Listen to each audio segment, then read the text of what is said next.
बात बहुत पुराने जमाने की है। उन दिनों रोशनगढ़ नाम का एक नगर आबाद हुआ करता था। इसी नगर में रामराज नाम के एक सेठ अपनी सेठानी के साथ रहा करते थे। सेठ रामराज की उम्र लगभग 60 वर्ष हो चली थी, मगर दुख की बात यह थी कि उन्हें कोई संतान सुख प्राप्त नहीं हुआ था। वह अनाज का छोटा सा व्यापार करते थे। उनकी कमाई बहुत ज्यादा नहीं थी, पर इतनी जरूर थी कि पति पत्नी आराम से गुजारा कर सकें। उन्होंने संतान पाने के लिए हर तरह का प्रयास किया था, पर नियति को मानकर अब दोनों शांत बैठ चुके थे। रोशनगढ़ नगर से करीब 5 कोस की दूरी पर जलालपुर नाम का एक बड़ा गांव था। इस गांव में ज्यादातर सिर्फ किसान ही रहते थे, जो खेती बाड़ी करके जीवन यापन करते थे। जलालपुर गांव में जोखन नाम के एक किसान भी थे, जो अपनी ईमानदारी और मिलनसार स्वभाव के लिए जाने जाते थे। गांव में हर कोई उनकी सच्चाई की चर्चा करता था। किसान जोखन के पास कुल 2 बीघा जमीन थी, जिस पर वह कड़ी मेहनत करके अपना और अपने इकलौते बेटे भुआली का पेट पालते थे। भुआली की मां उसके जन्म के तुरंत बाद ही इस दुनिया से चली गई थी, इसलिए जोखन ने हिम्मत से काम लिया और भुआली को मां और बाप दोनों का पूरा प्यार दिया। एक दिन की बात है, जोखन दिन भर खेत में काम करके शाम को घर लौटे। उन्हें पता चला कि भुआली घर पर नहीं है। भुआली की उम्र अब 16 वर्ष हो चुकी थी, लेकिन वह अपनी जिम्मेदारी बिल्कुल नहीं समझता था। पिता की मदद करने के बजाय वह दिन भर गांव की गलियों में घूमकर समय बर्बाद करता था। जोखन अपने बेटे से बहुत स्नेह करते थे, इसलिए कभी उस पर कोई जोर नहीं डालते थे। मगर आज अचानक उनके मन में एक चिंता की लहर उठी। उन्हें भुआली का भविष्य पूरी तरह से अंधकार भरा दिखाई दिया। थोड़ी देर बाद भुआली अकड़ते इतराते अपने घर आया। घर आते ही जोखन ने उससे पूछा, अरे बेटा भुआली, कहां से आ रहे हो? सुबह से तुम्हारा कुछ पता नहीं था। आखिर कहां चले गए थे? भुआली ने जवाब दिया, अरे पिताजी, वह क्या है कि अब मैं एक समाज सेवी बन गया हूं, इसलिए मैं दिन भर समाज की सेवा में ही अपना सारा समय लगा देता हूं। पिताजी, यह सुनकर आपको मुझ पर गर्व महसूस होगा। जोखन बोले, वाह, यह तो बहुत ही अच्छी बात है। वैसे बेटा, तुम समाज की सेवा किस ढंग से करते हो? मुझे भी तो कोई तरीका बताओ, ताकि मैं तुम पर और भी ज्यादा फख्र कर सकूं। भुआली ने बात टालते हुए कहा, अरे अब आपसे क्या बताऊं, आप सुनकर रोने लगोगे। छोड़िए ये सब बातें, आप खेत से कब लौटे ये बताइए। जोखन बोले, बेटा तुम बात को बदलो मत। तुम जिस बात को मुझसे छिपा रहे हो, वह तुम्हारा खास दोस्त चेकू मुझे कल ही बता चुका है। मुझे सब पता है। तुम पूरा दिन जुए के अड्डे पर जाकर जुआरियों को पानी पिलाते हो, उनके हाथ पैर दबाते हो। बेटा, यह बहुत ही गलत बात है। जुआरियों और नशेड़ियों से हमेशा दूर रहना चाहिए। कल को तुम भी उनके साथ रहकर एक बड़े नशेड़ी बन जाओगे। मैं नहीं चाहता कि तुम अपना भविष्य अंधेरे में धकेलो। वाली बोला, अरे नहीं पिताजी, आपको किसी ने गलत जानकारी दी है। भला मैं क्यों जुए के अड्डे पर जाऊंगा? मेरा उससे क्या लेना देना? जोखन बोले, बेटा मैं तेरा बाप हूं, और बाप को समझाने की कोशिश मत करो। तुम अब कल से मेरे साथ खेत में काम करोगे। तुम्हें खेत का हर काम सीखना है। मैं अब उम्र के साथ बूढ़ा होता जा रहा हूं, और आने वाले समय में सारा दारोमदार तुम्हारे ऊपर ही रहेगा, इसलिए तुम्हें सब कुछ सीखना पड़ेगा। वाली तमक कर बोला, पिताजी, आप बोलने से पहले सोच लीजिए कि आप क्या बोल रहे हैं। आप तो मेरा अपमान कर रहे हैं। भला मैं अब खेत में काम करूंगा? मेरी इज्जत तो मिट्टी में मिल जाएगी। गांव वाले मेरे बारे में क्या क्या बातें बनाएंगे। मैं खेत वेत में काम नहीं करने वाला। मैं तो राजा बनने के लिए पैदा हुआ हूं, और राजा बनकर ही रहूंगा। जोखन अपने बेटे की बातें सुनकर हक्के बक्के रह गए। जोखन बोले, अरे मूर्ख, ये कैसा फालतू सपना देख रहे हो? राजा बनना तो बहुत दूर की बात है। अगर तुम मेहनत से जी चुराओगे तो तुम्हें कोई भीख तक नहीं देगा। चुपचाप कल से तुम मेरे साथ काम करने चलोगे और मन लगाकर काम करोगे। अगर ऐसा नहीं हुआ तो सोच लेना, कल से तुम्हारा भोजन पानी बंद। तुम अपने खाने का इंतजाम खुद कर लेना। भोजन की बात सुनते ही भुआली का माथा ठनका। वह मन ही मन सोचने लगा कि अगर पिताजी ने खाना बंद कर दिया तो राजा बनना तो दूर, कोई उसे भीख भी नहीं देगा। जोखन ने पूछा, क्या सोच रहा है बेटा? कल से मेरे साथ काम पर चलना है ना? मेहनत करेगा ना? भुआली बोला, अरे हाँ हाँ, क्यों नहीं जाऊंगा। भला मेरी इतनी मजाल कि आपके बात को टाल सकूं। जोखन बोले, बेटा, अगर तुम बेकार में घूमते रहोगे तो कल को तुम्हारा विवाह करने में भी बड़ी मुश्किलें आएगी। इसीलिए तुम अब काम करने में मन लगाओ, इसके कई फायदे हैं। भुआली अपने पिता की बात समझ गया। अगले दिन से भुआली ने अपने पिता के साथ खेत में जी जान लगाकर काम करना शुरू कर दिया। धीरे धीरे समय बीता और भुआली एक पक्का किसान बन गया। अब वह अकेले ही खेत में काम करने चला जाता था। ये देखकर जोखन बहुत खुश होते थे। इस साल फसल बहुत अच्छी हुई थी। अनाज घर आ चुका था, इसीलिए सेठ रामराज अनाज खरीदने के लिए गांव आए। सेठ रामराज और जोखन बहुत ही पक्के दोस्त थे। सेठ जब भी फसल खरीदने आते तो वह पूरा मौसम जोखन के घर पर ही रुकते थे, जिससे दोनों के बीच गहरी दोस्ती हो गई थी। पर इस बार जब रामराज जोखन के घर पहुंचे तो उनका मन कुछ बदला बदला सा था। इसकी वजह यह थी कि उन्होंने पहली बार भुआली को खेत में मेहनत करते हुए देखा था। सेठ रामराज बोले, अरे भैया जोखन, क्या हालचाल है? तुमने तो सब कुछ ही पलट कर रख दिया है। अरे, जो मैं देख कर आया हूं वह सच है या मेरी आंखों का कोई भ्रम है? जोखन बोले, अरे रामराज भैया, आइए आइए, बैठिए। आप मेरी बेइज्जती क्यों करते हैं? मैं कोई सेठ नहीं, आपका मित्र हूं। आप मुझे नाम से ही पुकारो। जोखन बोले, अच्छा रामराज भैया, जैसा तुम कहो। वैसे तुम क्या देख कर आए हो जो सब कुछ बदला बदला लग रहा है? रामराज बोले, अरे भैया, मैंने देखा कि आपका महान पुत्र भुआली गांव के बाहर खेत में काम कर रहा है। क्या वह सचमुच भुआली ही था या मेरी आंखों का भ्रम? जोखन बोले, आपने बिल्कुल सच देखा है, कोई आंखों का भ्रम नहीं था। भुआली सुबह से ही खेत में काम कर रहा है। रामराज बोले, यह तो बहुत ही बढ़िया बात है। अरे, कम से कम वह अपनी जिम्मेदारी को तो समझ गया। जोखन बोले, हाँ भैया, मुझे भी इस बात की बहुत खुशी है। रामराज बोले, भैया जोखन, मैं आसपास के गांवों में जा रहा हूं। फसल खरीदने का मौसम आ गया है, शाम को वापस यही आऊंगा। जोखन बोले, ठीक है भैया, जाइए, मैं आपके ठहरने का इंतजाम कर दूंगा। रामराज वहां से चले गए। इधर दोपहर के समय जोखन भुआली के लिए खाना लेकर खेत पर पहुंचे। भुआली काम में इतना खोया हुआ था कि उसे पता ही नहीं चला कि उसके पिता भोजन लेकर आए हैं। जोखन बोले, बेटा भुआली, आओ बबुआ, भोजन कर लो, इसके बाद काम करना। भुआली बोला, पिताजी, बस 5 मिनट रुक जाइए, खेत का थोड़ा सा काम है, इसे पूरा कर लेने दीजिए, फिर आता हूं। भुआली की बात सुनकर जोखन बहुत खुश हुए। उन्हें अब यह एहसास हो गया था कि उनका बेटा अब जरूर सफल होगा। जोखन की खुशी इतनी ज्यादा बढ़ गई कि उन्हें अचानक दिल का दौरा पड़ गया और वह वही दुनिया छोड़कर चल बसे। भुआली जब खेत से बाहर आया तो वहां का नजारा देखकर उसके पांव तले जमीन खिसक गई। वह तुरंत अपने पिता को कंधे पर उठाकर वैद्य के घर की तरफ भागा। गांव वाले भुआली को देखकर बहुत हैरान हुए। भुआली दुबले पतले शरीर का लड़का था, मगर वह अपने 80 किलो वजन वाले पिता को अपने कंधे पर उठाकर बहुत ही आसानी से भागे जा रहा था। भागता भी क्यों नहीं, उसके पिता ही तो उसकी दुनिया थे। इंसानी फितरत ऐसी ही होती है, जब अपने पर बन आती है तो वह हर संकट को सह लेता है। भुआली अपने पिता को लेकर वैद्य जी के घर पहुंचा। वैद्य जी ने जल्दी से जोखन को कई जड़ी बूटियां पिलाई, पर जोखन पर कोई असर नहीं हुआ। भुआली रोते हुए बोला, वैद्य जी, इन्हें अचानक यह क्या हो गया?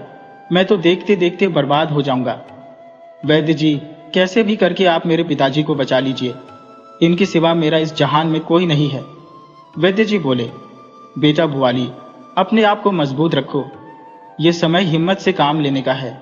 मैं इनको बचाने के लिए अपना हर संभव प्रयास करूंगा। भगवान ने चाहा तो मैं बहुत जल्द इनको बचाने में सफल हो जाऊंगा। थोड़ी देर बाद वैद्य जी ने कई जड़ी बूटियां सुंघाई। लगातार 2 घंटे तक वैद्य जी ने अपना हर नुस्खा आजमाया, पर जोखन के ऊपर कुछ भी प्रभाव नहीं पड़ा। भला असर होता भी कैसे? जोखन तो कब के स्वर्ग सिधार चुके थे। अंत में वैद्य जी ने भुआली से कहा, बेटा भुआली, अब तुम्हारे पिता इस दुनिया में नहीं रहे। सच को स्वीकार करो और इनके शरीर को मुख अग्नि देकर इनकी आत्मा को शांति दो। भुआली इतना सुनकर फक कर रोने लगा। वैद्य जी ने जैसे तैसे भुआली को संभाला। शाम को रामराज सेठ बहुत ही खुश मिजाज होकर अपने मित्र जोखन के घर लौटे। पर वहां का नजारा देखकर उनके शरीर पर सांप लौट गया। वह हक्के बक्के रह गए।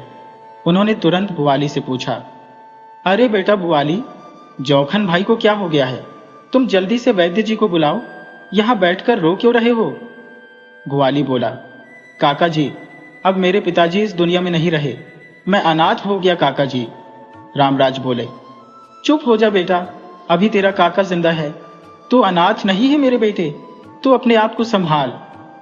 रामराज ने जैसे तैसे भुआली को संभाला, परंतु भुआली की हालत एकदम जिंदा लाश जैसी हो गई थी। उसके सदमे ने उसे अपाहिज बनाकर छोड़ दिया था। परंतु सेठ रामराज ने वहां पर मोर्चा संभाला और भुआली को अपने साथ घर ले गए। उन्होंने अपनी सेठानी को सारी बात बताई। सेठानी भुआली का हाल जानकर बहुत दुखी हुई। उन्होंने भुआली को अपने बेटे की तरह मानकर उसकी सेवा में खुद को लगा दिया। धीरे धीरे समय का चक्र चला। समय के साथ भुआली के घाव भरने लगे थे। वह सेठ के साथ उनका व्यापार संभालने लगा, साथ ही गांव की खेती भी देखता था।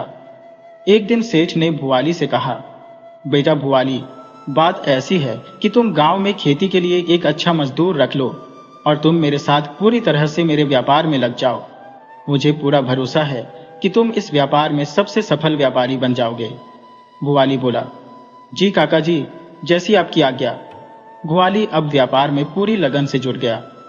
देखते ही देखते 5 साल कब गुजर गए, समय का कुछ पता ही नहीं चला। भुआली सचमुच उस नगर का सबसे बड़ा व्यापारी बन बैठा। नगर में उसके नाम के चर्चे थे। सेठ रामराज और उनकी सेठानी अपने मुंह बोले बेटे के इस कीर्तिमान से बहुत खुश थे। समय के साथ भुआली का विवाह हुआ और उसकी पत्नी घर में आ गई। सेठानी तो फूले नहीं समा रही थी। उनकी बहू इतनी सुंदर थी, साथ ही वह उनकी बहुत सेवा भी करती थी। समय के साथ सेठ और सेठानी बूढ़े हुए और अंततः परलोक सिधार गए।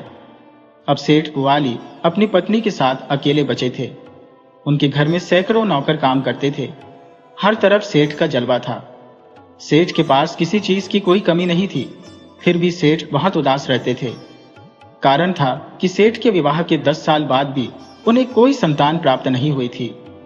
सेठ को देखकर ऐसा लगता था कि उन्हें संतान न होने का कोई गम नहीं, परंतु वह अंदर से काफी दुखी थे। लेकिन सेठानी को देखते ही कोई भी कह सकता था कि वह दुखी है। दिन रात सेठानी यही सोचती कि अगर मेरी कोई औलाद नहीं हुई तो फिर हमारे इस धन दौलत को कौन संभालेगा? बुढ़ापे में हमारी सेवा कौन करेगा? उन्होंने कई लोगों से सुन रखा था कि जिनकी कोई औलाद नहीं होती, बुढ़ापे में उनकी धन दौलत नौकर ही लूट लेते हैं, यहां तक कि मारपीट कर घर से बाहर भी निकाल देते हैं।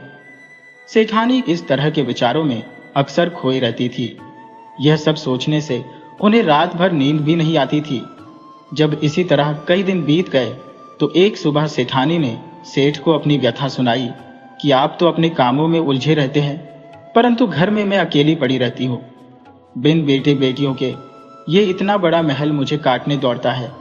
मुझे ऐसा लगता है जैसे कोई मेरा गला घोंट रहा है। इसलिए आप अपने रोजगार के साथ साथ कोई पुत्र प्राप्ति के लिए भी यत्न करें, ताकि हमारे घर भी बच्चे की किलकारियां गूंज उठे। उन्होंने आगे कहा, हमने कई लोगों से सुना है कि यहाँ से 12 कोस दूर जंगल में एक तपस्वी महात्मा रहते हैं। ये भी सुना है कि उनके आशीर्वाद से कई बांझ स्त्रियां मां बन गई है। आप मेरे कहने से एक बार समय निकालकर उनसे मिलने जरूर जाए। अच्छा तो यही रहेगा कि उन्हें अपने घर बुला लाए। संत सेवा से बहुत प्रसन्न हो जाते हैं। हम दोनों उनकी सेवा करेंगे तो वह अति प्रसन्न होंगे। सेठ बोले, वैसे तो मैं इस समय बहुत व्यस्त चल रहा हूँ, दुकान पर कारोबार काफी बढ़ गया है, परंतु तुम कहती हो तो कल ही जाकर सन्यासी से मिलता हो। सेठ सन्यासी से मिलने दूसरे दिन जंगल के अंदर चले गए।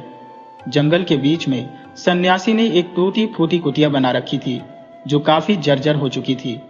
बरसात का मौसम शुरू हो चुका था, मगर कुटिया की मरम्मत नहीं होने के कारण बारिश का सारा पानी कुटिया में ही आ रहा था।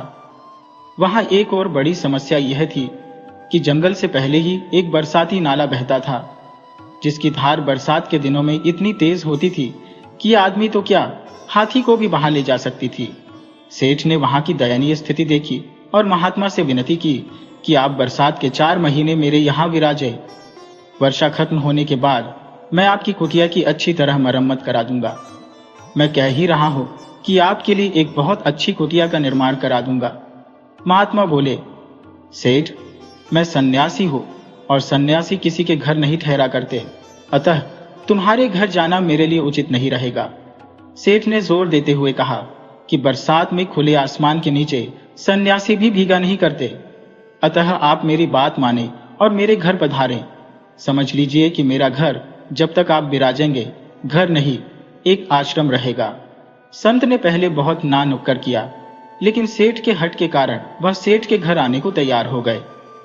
सेठ और सेठानी ने निस्वार्थ भाव से सन्यासी की सेवा की। 4 महीने के बाद बरसात का मौसम खत्म हुआ तो संत अब अपनी कुटिया में लौटने को तैयार हुए। सेठ उन्हें सम्मान के साथ छोड़ने उनके साथ जंगल चला गया। अपने वादे के मुताबिक सेठ ने बहुत बढ़िया कुटिया का निर्माण कराया। महात्मा सेठ पर बहुत प्रसन्न हुए और सेठ से बोले कि मैं तुम्हारी सेवा से बहुत खुश हूं। तुम मुझसे एक वरदान प्राप्त कर सकते हो। चाहो तो अपने लिए एक पुत्र प्राप्ति का वरदान मान सकते हो या फिर अक्षय पात्र प्राप्त कर सकते हो। वह पात्र तुम्हें भोजन के साथ साथ अकूत धन संपदा भी दे सकता है। अकूत धन संपदा की बात सुनते ही सेठ लालच में आ गया। आखिरकार वह व्यापारी था और धन की चाहत उसके लिए सबसे ऊपर थी, तो उसने अपने लिए अक्षय पात्र मान लिया। वह अक्षय पात्र लेकर खुशी खुशी घर लौट गया। जब सेठानी ने सुना कि बेटे के बदले सेठ ने और धन मान लिया है तो उन्होंने अपना सिर पीट लिया। वह सेठ पर नाराज होती हुई बोली, मूर्ख, देखा तो मैंने बहुतों को है, परंतु तुम जैसा मूर्ख नहीं। अरे, जब पुत्र ही नहीं रहेगा तो तुम इस धन का क्या करोगे? जिस काम के लिए हम पिछले 12 साल से प्रयास कर रहे हैं और एक मौका भी आया तो तुमने उसे सस्ते में गंवा दिया। सेठानी बोली, हम तुम्हारे साथ फिर महात्मा के पास चलते हैं और उनसे क्षमा याचना करते हैं।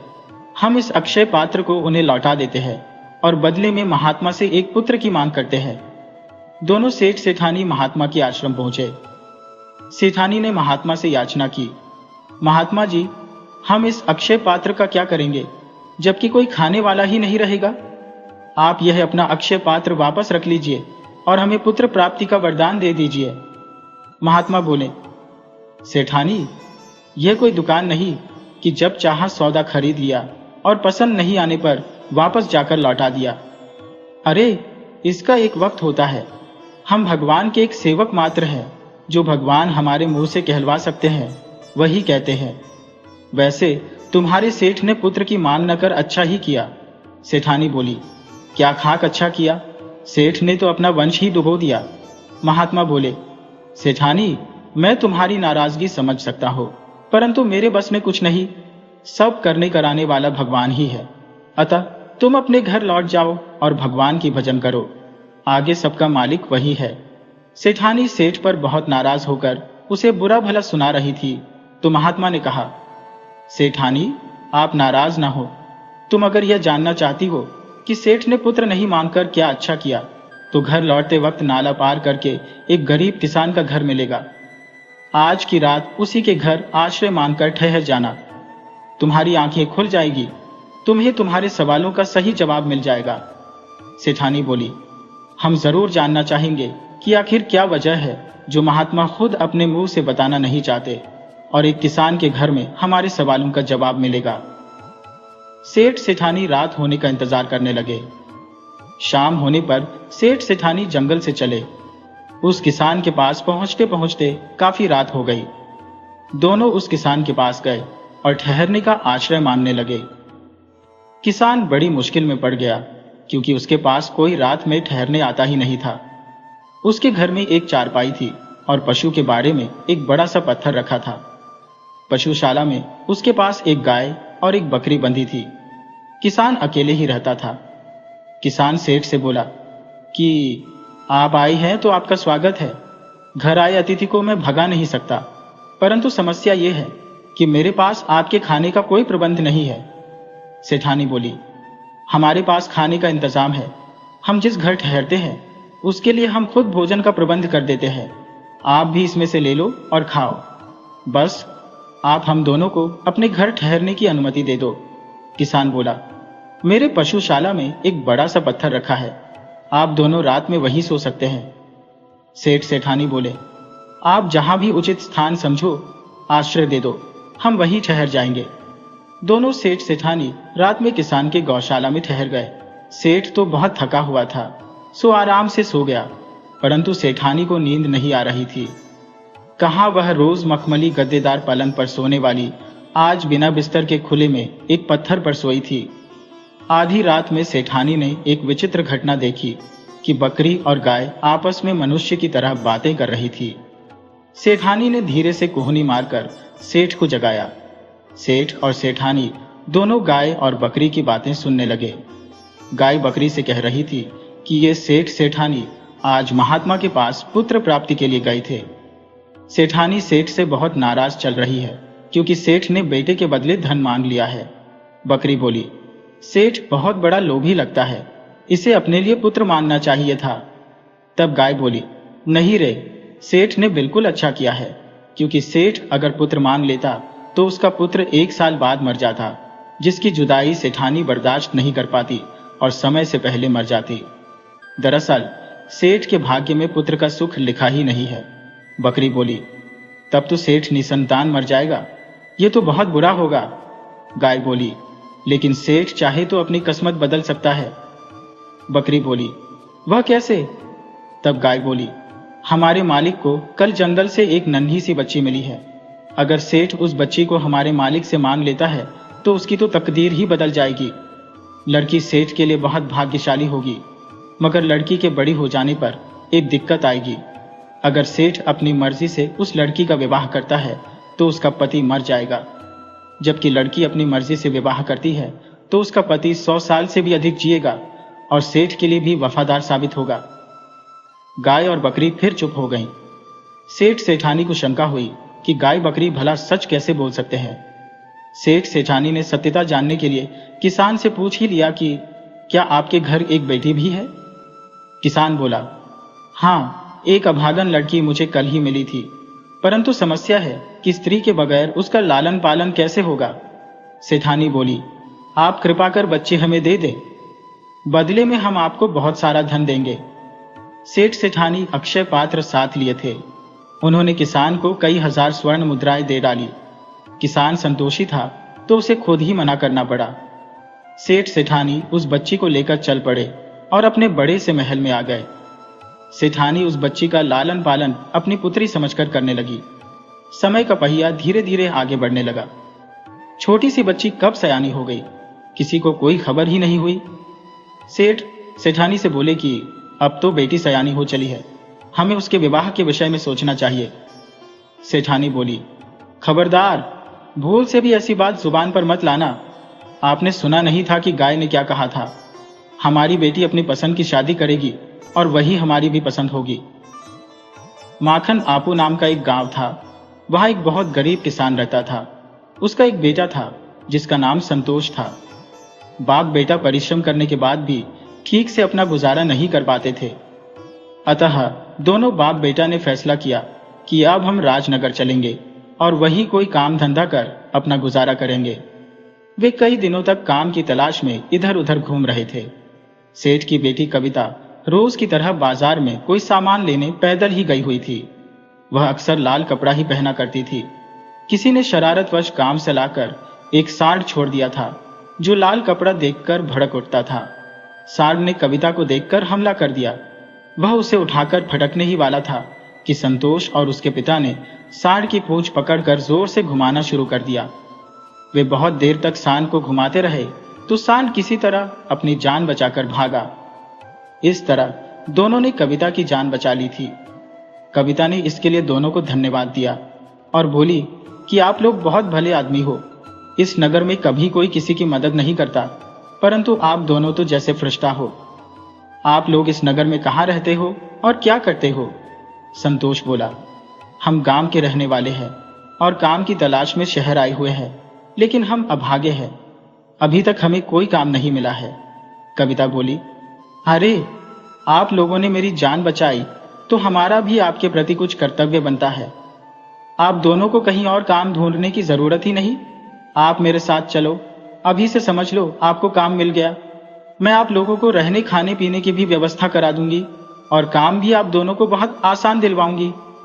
संतोष ने पूछा, तो क्या तुम भी कहीं काम करती हो? कविता बोली, नहीं, मैं काम नहीं करती। मैं इस नगर के सबसे बड़े सेठ रामराज की बेटी हूँ। हमारे पिता के कारोबार में 1000 से ज्यादा कामगार काम करते हैं। परंतु आप दोनों चिंता न करें, मैं आप दोनों को सम्मानजनक काम दिलवाऊंगी। आप दोनों को कभी महसूस ही नहीं होगा कि आप हमारे यहाँ नौकर हो। वह दोनों को लेकर अपने पिता के पास गई। फिर उसने अपने पिता से वो पूरी कहानी सुनाई कि दोनों ने किस प्रकार उसे सांड से बचा लिया है। सेठ रामराज बोले, वाकई दोनों बड़े काम की चीज है, परंतु अभी हम इन्हें कोई बड़ी जिम्मेदारी का काम नहीं सौंप सकते। फिलहाल दोनों हमारी छोटी सी गौशाला में हमारी 2-4 गायों की देखभाल करें। हम इन्हें अन्य कामगारों के मुकाबले 3 गुना ज्यादा पगार देंगे। इस तरह दोनों को काम मिल गया और वे सेठ की गौशाला में रहने लगे। सेठ की आदत थी कि वह रोज सुबह सैर को निकलते थे। एक दिन रोज की तरह सेठ सुबह के वक्त टहलने निकले ही थे कि किसी विषैले सर्प ने उन्हें काट लिया। सेठ उसी वक्त गहरी बेहोशी में चले गए। कई वैद्य और हाकिम आए, पर सभी ने जवाब दे दिया कि अब कुछ नहीं हो सकता, सेठ जी मर चुके हैं। संतोष अपने पिता के साथ आया और सेठ के माथे को छुआ। फिर बोला, सेठ जी अभी भी बच सकते हैं। हम एक जड़ी ढूंढने जा रहे हैं। भगवान ने चाहा तो सब कुछ शुभ शुभ होगा। बाप बेटा दोनों जड़ी की खोज में गए और कुछ ही देर में किसी पौधे का जड़ उखाड़ कर ले आए। उस जड़ी को घिसकर सेठ के कान, नाक और आंख में डाला। उसके बाद बोले कि सेठ जी को जितना हो सके स्नान कराओ। पूरे 1 घंटे तक कविता और संतोष ने स्नान कराया। धीरे धीरे सेठ जी की सांसें चलने लगी और आधा घंटा परिश्रम के बाद सेठ जी उठ बैठे। कविता खुशी के मारे संतोष के गले लग गई। उसके दिल में संतोष के लिए प्यार का दीप जल गया। सेठ जी बिल्कुल भले चंगे हो गए। इधर कविता संतोष से रोज किसी न किसी बहाने मिला करती थी। संतोष को भी कविता से प्यार हो गया था, परंतु इतने बड़े सेठ की बेटी से अपने प्यार का इजहार करे, उसे डर लग रहा था। कविता भी पिता से डर रही थी कि कहीं उनको खबर हो गई तो नाराज हो जाएंगे। कविता को यह पता नहीं था कि उसे अपना पति स्वयं चुनना है। दोनों को छुप छुप कर मिलते बहुत दिन हो गए। आखिर एक दिन कविता के धैर्य का बांध टूट गया और उसने अपनी मां से कह ही दिया कि मैं संतोष से प्यार करती हूँ। उसे यह डर था कि मां नाराज होंगी, परंतु मां तो खुशी के मारे उछल पड़ी। उन्होंने संतोष से कविता का विवाह करा दिया। कविता अपनी जिंदगी की कोई भी सच्चाई नहीं समझ पाई। सेठ सेठानी ने उसे कुछ नहीं बताया। सभी खुशी खुशी रहने लगे।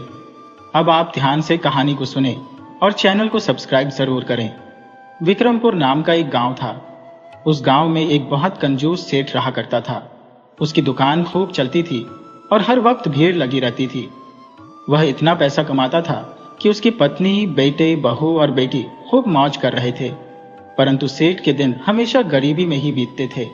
उसकी कंजूसी ने उसे कंगालों जैसा जीवन जीना सिखा दिया था। वह अपनी पत्नी को यह सलाह देता कि ज्यादा बचत के लिए घर में हमेशा रूखा सूखा ही भोजन बनना चाहिए, तो पत्नी ने बहू को कह दिया कि बूढ़े के लिए हमेशा रूखे सूखे भोजन परोसो और उन्हें यह भनक भी नहीं लगनी चाहिए कि हम स्वादिष्ट व्यंजन खा रहे हैं। बहू ने सास की बात मानकर सेठ को रूखा सूखा ही परोसा। सेठ खूब खुश होता कि हमारे बेटे बहू कितने चतुर है, रूखा सूखा खाकर काफी बचत कर ले रहे हैं। वह रोज सुबह उठकर दुकान पर चला जाता और रात को 10 बजे के बाद ही दुकान बंद करके लौटता। उसके पास कभी भी ढंग के कपड़े नहीं होते थे। उसका पाजामा बहुत गंदा और कई जगह से फट गया था।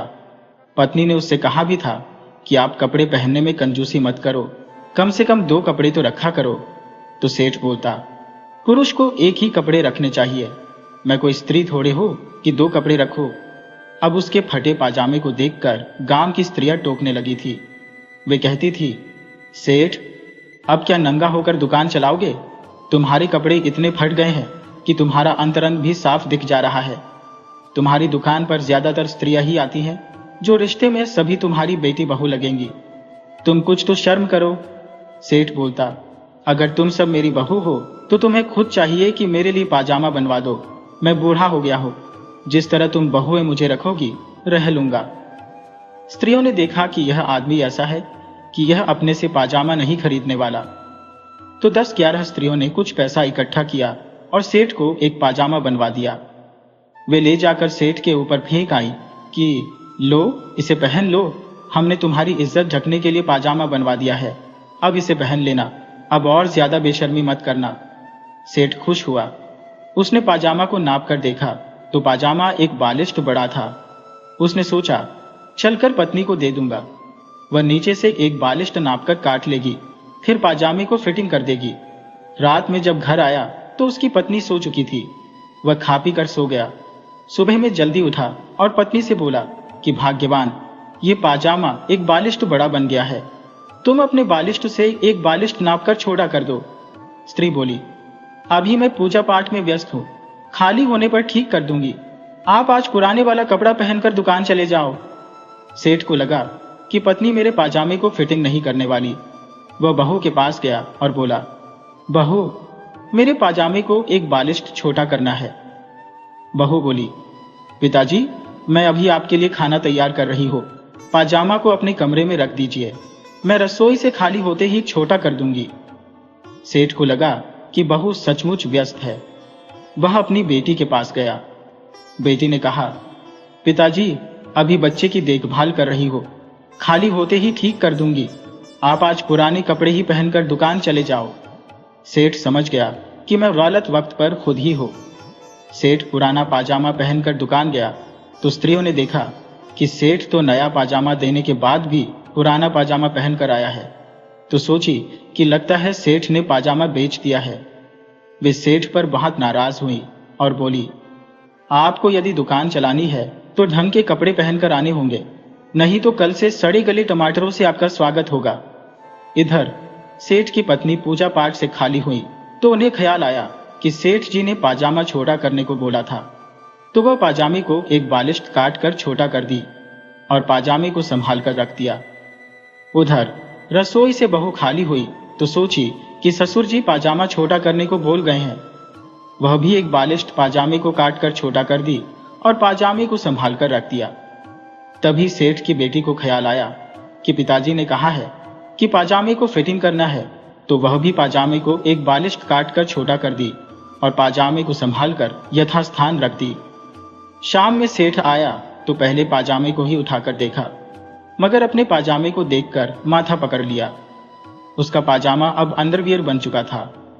अविश्वासी होने के कारण पाजामा छोटा करने का जिम्मा किसी एक को नहीं दिया था, वह सभी को बोल गया था। परिणाम यह हुआ कि पाजामा अंडरवियर में बदल गया था। धनी सेठ की किस्मत में फटा पाजामा ही पहनना लिखा था।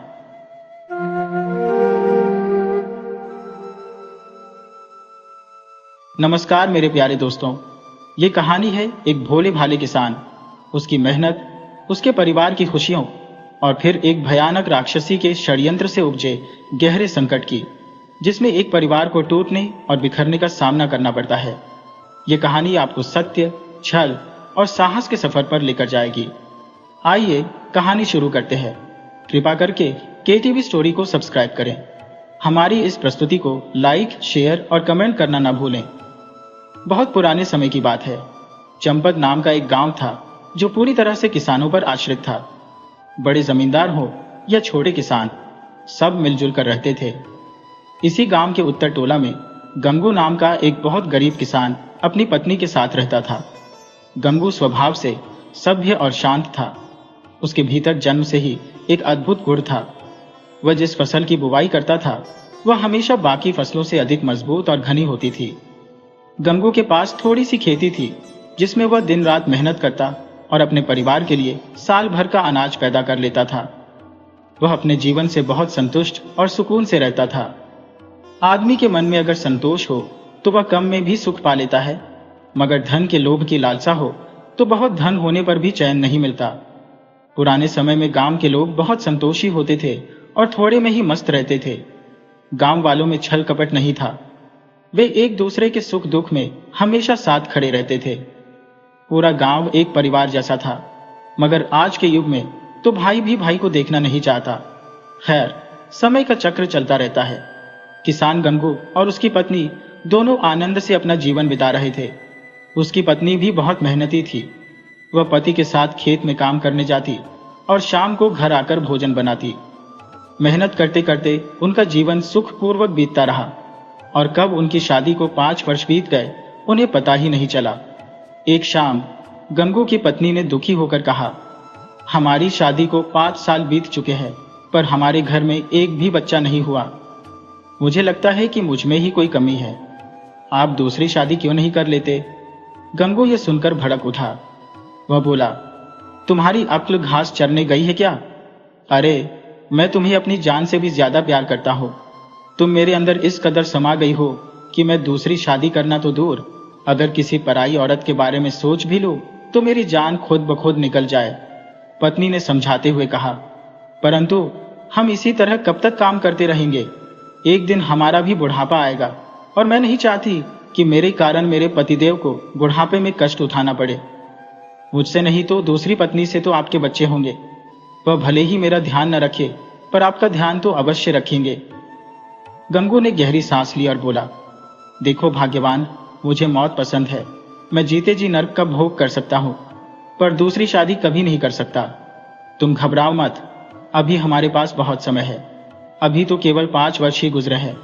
एक समय आएगा जब हमारे घर में भी छोटे बच्चों की किलकारियां गूंजेंगी। तुम भगवान पर भरोसा रखो। उस शाम पत्नी ने उसे भोजन परोसा। भोजन के बाद दोनों अपने बिस्तर पर सोने चले गए। तभी गंगू की वासना जाग उठी और वह पूरी रात अपनी पत्नी के साथ बिना रुके सहवास करता रहा। इस कारण अगले दिन वह अकेले ही खेत में काम करने गया। धीरे धीरे समय बीतता गया। एक दिन किसान खेत से काम कर घर आया तो उसकी पत्नी ने उसे एक खुशखबरी सुनाई। वह मुस्कुराते हुए बोली, आपका मेहनत का फल लहलहा गया, मैं गर्भवती हूं। ये सुनकर गंगू की खुशी का ठिकाना न रहा। वह अब अपनी पत्नी का बहुत ध्यान रखता। वह उसे काम नहीं करने देता और घर का सारा काम खुद करता। धीरे धीरे 9 माह गुजर गए और उन्हें एक बेटा हुआ जो बहुत ही सुंदर था। दोनों के जीवन में फिर से उमंग जाग उठी। समय का चक्र चलता रहा और उन्हें समय के साथ 2 और बच्चे हुए जो बहुत खूबसूरत थे। बड़े बेटे का नाम गंगू ने हरिलाल रखा, जबकि छोटे बेटे का नाम तेजूलाल रखा। बड़ा बेटा हरिलाल स्वभाव से बहुत भोला भाला था। कहते हैं कि आवश्यकता से अधिक भोलापन मूर्खता की निशानी होती है। छोटा बेटा तेजूलाल बहुत चतुर था। बहुत छोटा होने पर भी वह अक्लमंदी की बातें करता था। किसान गंगू अपने छोटे बेटे की चतुराई पर बहुत खुश रहता था। वह दिन भर मेहनत कर अनाज पैदा करता और अपने परिवार का पालन पोषण करता। धीरे धीरे अपनी मेहनत के बल पर किसान गंगू ने एक नया खेत भी ले लिया, जिससे उसकी आमदनी और भी बढ़ गई। इस सारी सफलता का श्रेय उसकी पत्नी को जाता था, जो उसका हौसला थी। वह अपनी पत्नी का देवी की तरह सम्मान करता था। समय अपनी गति से आगे बढ़ा। उसके छोटे बेटे भी धीरे धीरे सयाने हो चले। हालांकि अभी तक लड़के कोई काम नहीं करते थे। घर और खेतों का काम उनके माता पिता ही करते थे। एक दिन किसान की पत्नी ने अपने बेटों से कहा, बेटो, अब तुम्हें अपने पिता के कामों में हाथ बटाना चाहिए। समय के साथ हम बूढ़े हो जाएंगे और हमसे कोई काम नहीं हो पाएगा। उस स्थिति में घर का सारा काम तुम्हें ही करना पड़ेगा। तुम तभी काम कर पाओगे जब काम करने का तजुर्बा पहले से होगा। इसलिए अभी से अपने पिता से काम करने का सलीका सीख लो। बेटे आज के आधुनिक युग के बच्चों की तरह नहीं थे, बल्कि वे अपने माता पिता की आज्ञा का पालन करने वाले थे। माँ की बात सुनकर वे अपने पिता के साथ खेतों में काम करने लगे। उस समय पढ़ाई लिखाई करना भी सबके बस की बात नहीं थी। बड़े बड़े जमींदारों के बेटा बेटी ही पढ़ा करते थे। उस समय पढ़ाई की उतनी जरूरत भी नहीं थी। लोग सिर्फ हिसाब किताब करने भर की पढ़ाई करते थे। किसान गंगू ने अपने दोनों बेटों को हिसाब किताब करने का हुनर सिखा दिया था। वे गंगू के साथ खेत में मन लगाकर मेहनत करते रहे। कुछ ही दिनों में उन्हें खेती बाड़ी की अच्छी जानकारी मिल गई। एक दिन गंगू ने सिर्फ दोनों बेटों को खेत में काम करने के लिए भेजा। शाम को वह उनके काम का मुआयना करने गया। वह अपने खेत पहुंचकर हैरान रह गया। उन दोनों ने मिलकर जैसा फसल की बुवाई की थी, किसान ने अपने जीवन में वैसी फसल कभी नहीं बोई थी। वह उन दोनों पर बहुत खुश हुआ। अब उसके दोनों बेटों ने किसान का सारा खेत अपने हिसाब से संभाल लिया था। अब उनके पिता और माता को खेत के काम करने के लिए नहीं जाना पड़ता था। दोनों ने बखूबी तरीके से घर और खेतों का काम संभाल लिया था। जब पिता गंगू ने देखा कि उनके बेटे अपनी जिम्मेदारी निभाने में खरे उतरे हैं, तो वह एक दिन अपनी पत्नी से बोला, भाग्यवान, सुनती हो, हमारे बेटों ने सारा काम अच्छी तरह से संभाल लिया है, तो क्यों ना हम अपने बड़े बेटे के विवाह के विषय में सोचें। तुम्हारा क्या विचार है? गंगू की पत्नी बोली, बिल्कुल, हमारे घर में एक बहू की सख्त जरूरत है। अब मुझसे भी घर के काम नहीं हो पाते, बहुत मुश्किल से होते हैं। आप कोई यत्न कीजिए और एक सुंदर लड़की की तलाश कीजिए। गंगू अगले ही दिन अपने पड़ोस के भोलागंज गांव चला गया। भोलागंज का नाम बेचन था और वह भी एक किसान था। गंगू बेचन से मिला और अपने बेटे की शादी के बारे में बताया। गंगू बोला, मित्र, अगर तुम्हारे गांव में कोई सुयोग्य लड़की हो तो उससे बात चलाओ। बेचन बोला, गजब हाल है भाई, नगर में ढिंढोरा और बगल में छोरा। अरे दोस्त, किसी के पास नहीं जाना है, हमारी दोस्ती अब रिश्तेदारी में बदल जाएगी। गंगू बोला, दोस्त, अपनी बात को जलेबी की तरह मत घुमाओ, सीधे सीधे अपने कहने का मतलब समझाओ। बेचन बोला, रुको, मैं तुम्हें किसी से मिलवाता हूं। उसने आवाज लगाई, बेटी पिंकी, जरा बाहर आना, देखो तुमसे मिलने कौन आया है। अंदर से एक बेहद खूबसूरत सुडौल शरीर की लड़की निकल कर आई। बेचन बोला, बेटी, ये मेरे मित्र गंगू है, इनका पांव छू। लड़की ने पांव छुए और घर के अंदर चली गई। बेचन ने गंगू से कहा, मित्र गंगू, ये मेरी बेटी थी और तुम्हारी होने वाली बहू। लड़की तुम्हें पसंद है ना? गंगू बोला, अरे मित्र, पसंद नापसंद की बात गैरों से की जाती है, अपनों से नहीं। ये रिश्ता तुम पक्का समझो। दोनों ने विवाह का दिन तय किया। तय दिन के हिसाब से धूमधाम से विवाह हुआ और जल्दी ही एक सुंदर सी बहू घर में आ गई। पिता को खेत के काम से पहले ही आराम मिल गया था। बहू के आ जाने से माँ को खाना बनाने और घर के अन्य कामों से आराम मिल गया। बहू भी संस्कारी थी, वह सास को कोई काम छूने तक नहीं देती थी। किसान ने जैसा सोच रखा था वैसे बेटे मिल गए थे और बहू भी मिल गई थी।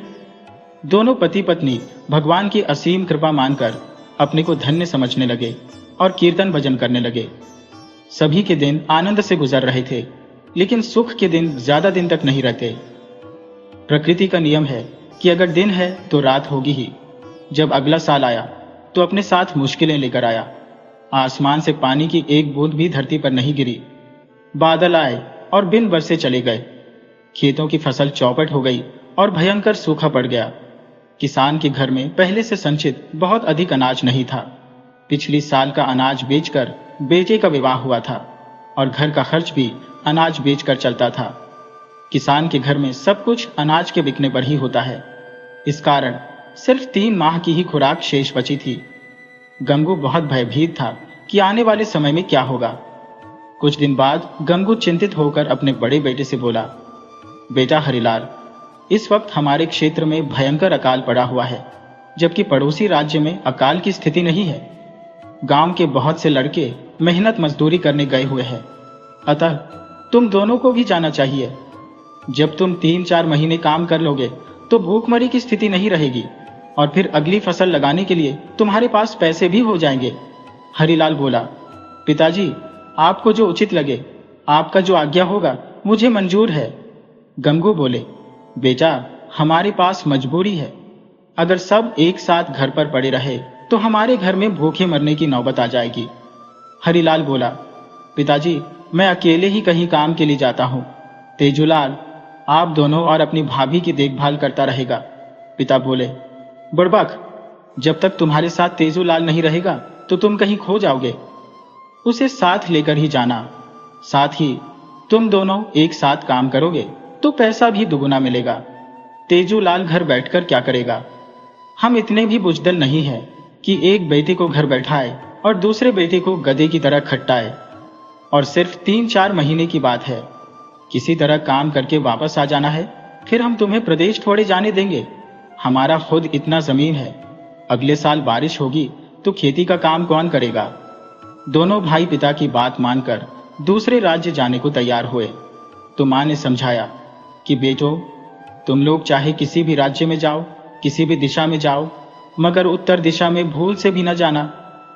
छोटा बेटा तेजूलाल बोला, हाँ माँ, हम तुम्हारी बात का ध्यान रखेंगे, उत्तर दिशा में नहीं जाएंगे। दोनों भाई अपने माता पिता से आज्ञा लेकर दूसरे राज्य के लिए चल दिए। इससे पहले वे कभी घर से दूर नहीं गए थे। घर से कुछ दूर जाने पर उन्हें दिशा का भी ज्ञान न रहा कि वे किधर जा रहे हैं। वे उसी दिशा में बढ़ चले जिधर मां ने मना किया था। चलते चलते उन्हें दोपहर हो गई। अभी वे एक घने जंगल से गुजर रहे थे। बड़ा भाई बोला, तेजूलाल, बड़ी जोरों की भूख लग गई है। मां ने रास्ते के लिए जो खाना दिया है उसे किसी सुरक्षित स्थान पर बैठकर खा लेते हैं। तेजूलाल बोला, भाई कह तो ठीक रहे हो, मगर यह स्थान कुछ अच्छा नहीं लग रहा। हम किस दिशा में जा रहे हैं यह भी पता नहीं चल रहा। हरिलाल बोला, हम कोई गलत दिशा में नहीं जा रहे। वो देखो, आगे एक झोपड़ी बनी हुई है और एक बकरी बंधी हुई है। अवश्य ही किसी का निवास स्थान है। तेजूलाल को भी लगा कि भाई ठीक कह रहा है। झूठे ही मेरे मन में शंका हो रही है। हम उस झोपड़ी में निवास कर रहे आदमी से ही पूछ लेते हैं कि किस दिशा में जा रहे हैं। पानी भी कहीं आसपास ही होगा। वह भाई से बोला, आप इस बरगद के पास रुको, मैं पानी लेकर आता हूं, फिर हम भोजन करेंगे। तेजूलाल पानी की खोज में चला गया। इधर पेड़ के पास बैठकर हरिलाल आराम करने लगा। वह बकरी की तरफ न देखकर दूसरी दिशा में देख रहा था। सहसा उसकी नजर बकरी पर गई। बकरी एक सुंदर स्त्री बन गई थी। यह देख हरिलाल हक्का बक्का रह गया। उसके मन में भय व्याप्त हो गया। स्त्री बनी बकरी उसके पास आई और मुस्कुराते हुए बोली, हे नवयुवक, तुम मेरा प्रणय निवेदन स्वीकार करो और मुझसे संबंध स्थापित करो। मुझसे काम की पीड़ा बर्दाश्त नहीं हो रही। हरिलाल बोला, क्षमा करो देवी, मैं पहले से ही शादीशुदा हूं और इतना गरीब हो कि दूसरी स्त्री रखने को सोच भी नहीं सकता। स्त्री बोली, मैं ना सुनने की आदी नहीं हो। तुम तुरंत मेरे साथ उस झोपड़ी में चलो और मेरी वेदना शांत करो। हरिलाल ने झुंझलाकर कहा, मैंने कहा ना कि मैं शादीशुदा हूं और अपनी पत्नी के अलावा किसी और स्त्री के विषय में सोच भी नहीं सकता। दरअसल वह स्त्री कोई स्त्री नहीं थी, वह तो एक राक्षसी थी और काम से पीड़ित थी। जो भी आदमी उस रास्ते में मिल जाता वह सुंदर रूप बनाकर उसे अपने जाल में फंसा देती, अपनी वासना शांत करती और फिर उस आदमी को मारकर खा जाती। वह पहले ही काम वासना से तड़प रही थी। हरिलाल के इनकार करने पर वह भड़क उठी और अपने असली रूप में आकर हरिलाल को जबरदस्ती उठा झोपड़ी में ले गई। इसके बाद वह खुद हरिलाल के ऊपर आ गई और उसके साथ बुरे तरीके से संभोग करने लगी। कुछ ही देर में हरिलाल के प्राण पखेरु उड़ गए। जब राक्षसी ने देखा कि युवक शांत हो गया है और अब उसके अंदर जान नहीं है, तो उसने बिना देरी किए हरिलाल को निगल लिया और अपनी भूख शांत कर ली। फिर उसी स्थान पर आकर वह बकरी बन खूंटे से बंध गई। उधर तेजूलाल को बहुत ढूंढने पर भी कहीं पानी का स्रोत नहीं मिला। मिलता भी कहां से? वहां कोई रहता तब ना। जंगल में दूर दूर तक कोई नहीं था। यहां तक कि उस जंगल में एक पशु पक्षी भी नहीं थे। ये बात तेजूलाल को कुछ अजीब लगी, परंतु वह नजरअंदाज कर पानी की तलाश में लगा रहा। परंतु 2 घंटे इधर उधर भटकने के बाद भी उसे कहीं भी पानी का स्रोत नहीं मिला, तो वह निराश हो वापस पेड़ के पास आ गया। परंतु वहां तो उसका भाई था ही नहीं। वह सोचने लगा, मुझे छोड़कर भाई जाएगा कहां? कहीं मुझे ढूंढने तो नहीं चला गया? चलो, जब तक आता है मैं पेड़ के पास बैठकर आराम कर लेता हूं। वह मन में विचार कर रहा था कि इस जंगल में कोई आदमी है नहीं, बकरी अकेली बंधी पड़ी है। यहां दूर दूर तक कोई पानी का स्रोत नहीं है। फिर बकरी को पानी कहां से मिलता होगा? इसे बांधकर कौन रखा है? वह बैठा तो दूसरी तरफ मुंह करके था, परंतु उसकी पैनी नजर बकरी पर थी। उसे मां की बात भी याद आ रही थी कि उत्तर के जंगल में मत जाना। सहसा उसने देखा कि बकरी एक बहुत सुंदर स्त्री में बदल चुकी है। खतरा भांपकर तेजूलाल तुरंत पेड़ पर चढ़ गया। उसे विश्वास हो गया कि यह कोई स्त्री नहीं है, यह एक मायावी राक्षसी है। स्त्री पेड़ के पास आई और बोली, हे नवयुवक, डरो नहीं, पेड़ से नीचे आओ और मेरी वासना शांत करो। मैं तुमसे विवाह करना चाहती हूँ। तेजूलाल ने चालाकी दिखाते हुए बोला, विवाह तो मैं भी तुम्हारे साथ करना चाहता हूँ, परंतु जब तक मेरा भाई मुझे नहीं मिल जाता तब तक विवाह नहीं कर सकता। तुम मेरा भाई मुझे लौटा दो, मैं वादा करता हूं तुमसे विवाह कर लूंगा। स्त्री बोली, अब तुम्हारा भाई तुम्हें कभी नहीं मिल सकता, क्योंकि अब वह जिंदा नहीं है, और तुम अगर मेरी बात नहीं माने तो तुम्हारा भी हाल वही होगा जो तेरे भाई का हुआ है। चुपचाप पेड़ से नीचे आ जाओ और मेरी बात मान लो, वरना तुम पेड़ पर तो क्या, आसमान में भी नहीं बच सकते। तेजूलाल ने सोच लिया कि राक्षसी पेड़ पर भी चढ़ सकती है, उसके लिए असंभव कुछ नहीं है, परंतु जब तक जान है प्रयास नहीं छोड़ने चाहिए। वह उसी की भाषा में बोला, तुम्हारी हुस्न की आग में मेरी विरह वेदना मुझे बहुत तड़पा रही है, और तुम्हारी रूप देखकर तो दुगनी हो गई है, परंतु मैं मजबूर हूं। तुम मेरे भाई को लौटा दो, मैं जिंदगी भर तेरी गुलामी करता रहूंगा। स्त्री बोली, तू नीचे आता है या मैं खुद पेड़ पर आऊं? वह पेड़ के ऊपर चढ़ने लगी। तेजूलाल की सांस अब अटकने लगी। उसे अपने सामने साक्षात मौत दिख रही थी। तेजूलाल का संयोग अच्छा था। वहां से मदनग राज्य का राजा मोदक चंद्र अपने 2 सैनिकों के साथ गुजर रहा था। उसने जब सुंदर स्त्री को देखा तो वही रुक गया। राजा कामी था। रानी के अलावा दासियों को भी अपने लिए रखता था, और उसने एक खास वैद्य रखा हुआ था जो संभोग क्षमता बढ़ाने की जड़ी देता था। राजा अपनी रानी और दासियों के साथ कई दिनों तक बिना रुके लगातार संभोग करता था, जिसके कारण एक बार उसकी एक रानी की मृत्यु भी हो चुकी थी। परंतु राजा की काम वासना दिन प्रतिदिन बढ़ती ही गई। सुंदर स्त्री देखकर उसके मुंह में पानी आ गया। वह स्त्री के पास आया और बोला, हे सुंदर स्त्री, अकेली इस निर्जन जंगल में क्या कर रही हो? स्त्री बोली, अच्छा हुआ आप आ गए। मैं अपने पति के साथ ससुराल जा रही थी, मगर कुछ बात को लेकर मेरा पति से झगड़ा हो गया है।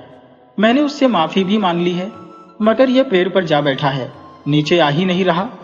कहता है, तुझे नहीं रखूंगा। अभी तो हमारा मिलन भी नहीं हुआ है, तब ये हाल है, बाद में क्या करेगा? राजा मोदक चंद्र ने हड़काते हुए उस युवक से बोला, मूर्ख, तुम स्त्री को साथ क्यों नहीं ले जाता? तेजूलाल बोला, राजा साहब, आप स्त्री के सूरत पर मत जाइए। ये कोई स्त्री नहीं है, बल्कि एक राक्षसी है। राजा बोला, क्या बकवास करते हो? नहीं ले जाना चाहते तो कोई बात नहीं, इसे मैं लेकर चला जाऊंगा। तेजूलाल बोला, आप ही इसे ले जाओ, मुझे यह स्त्री नहीं चाहिए। राजा स्त्री को देखकर मोहित हो गया था। राजा बोला, गद्दी को सोने की परख नहीं होती, बंदर साले, बैठे रहो पेड़ पर। राजा उस स्त्री से बोला, सुंदरी, मैं तुम्हें रानी बनाने के लिए तैयार हूं। तुम हमारे आग्रह को स्वीकार करो और हमारे साथ महल चलो। राक्षसी चाहती तो राजा को अपना शिकार बना उसे भी निगल जाती, परंतु 2 सैनिकों के साथ राजा को देख वह समझ गई कि यह कहीं का राजा है। इसी कारण वह नाटक करने लगी। उसको तो राजा का राज्य चाहिए था, जो वह चाहती थी वही हुआ। राक्षसी को तो जैसे पूरा साम्राज्य मिल गया। वहां तो उसे खाने के लिए कोई कमी ही नहीं थी। इसी कारण वह एक राजा को खाने से बेहतर उसके साथ उसके महल में रानी बनकर रहना समझी। वह राजा के साथ महल में चली गई।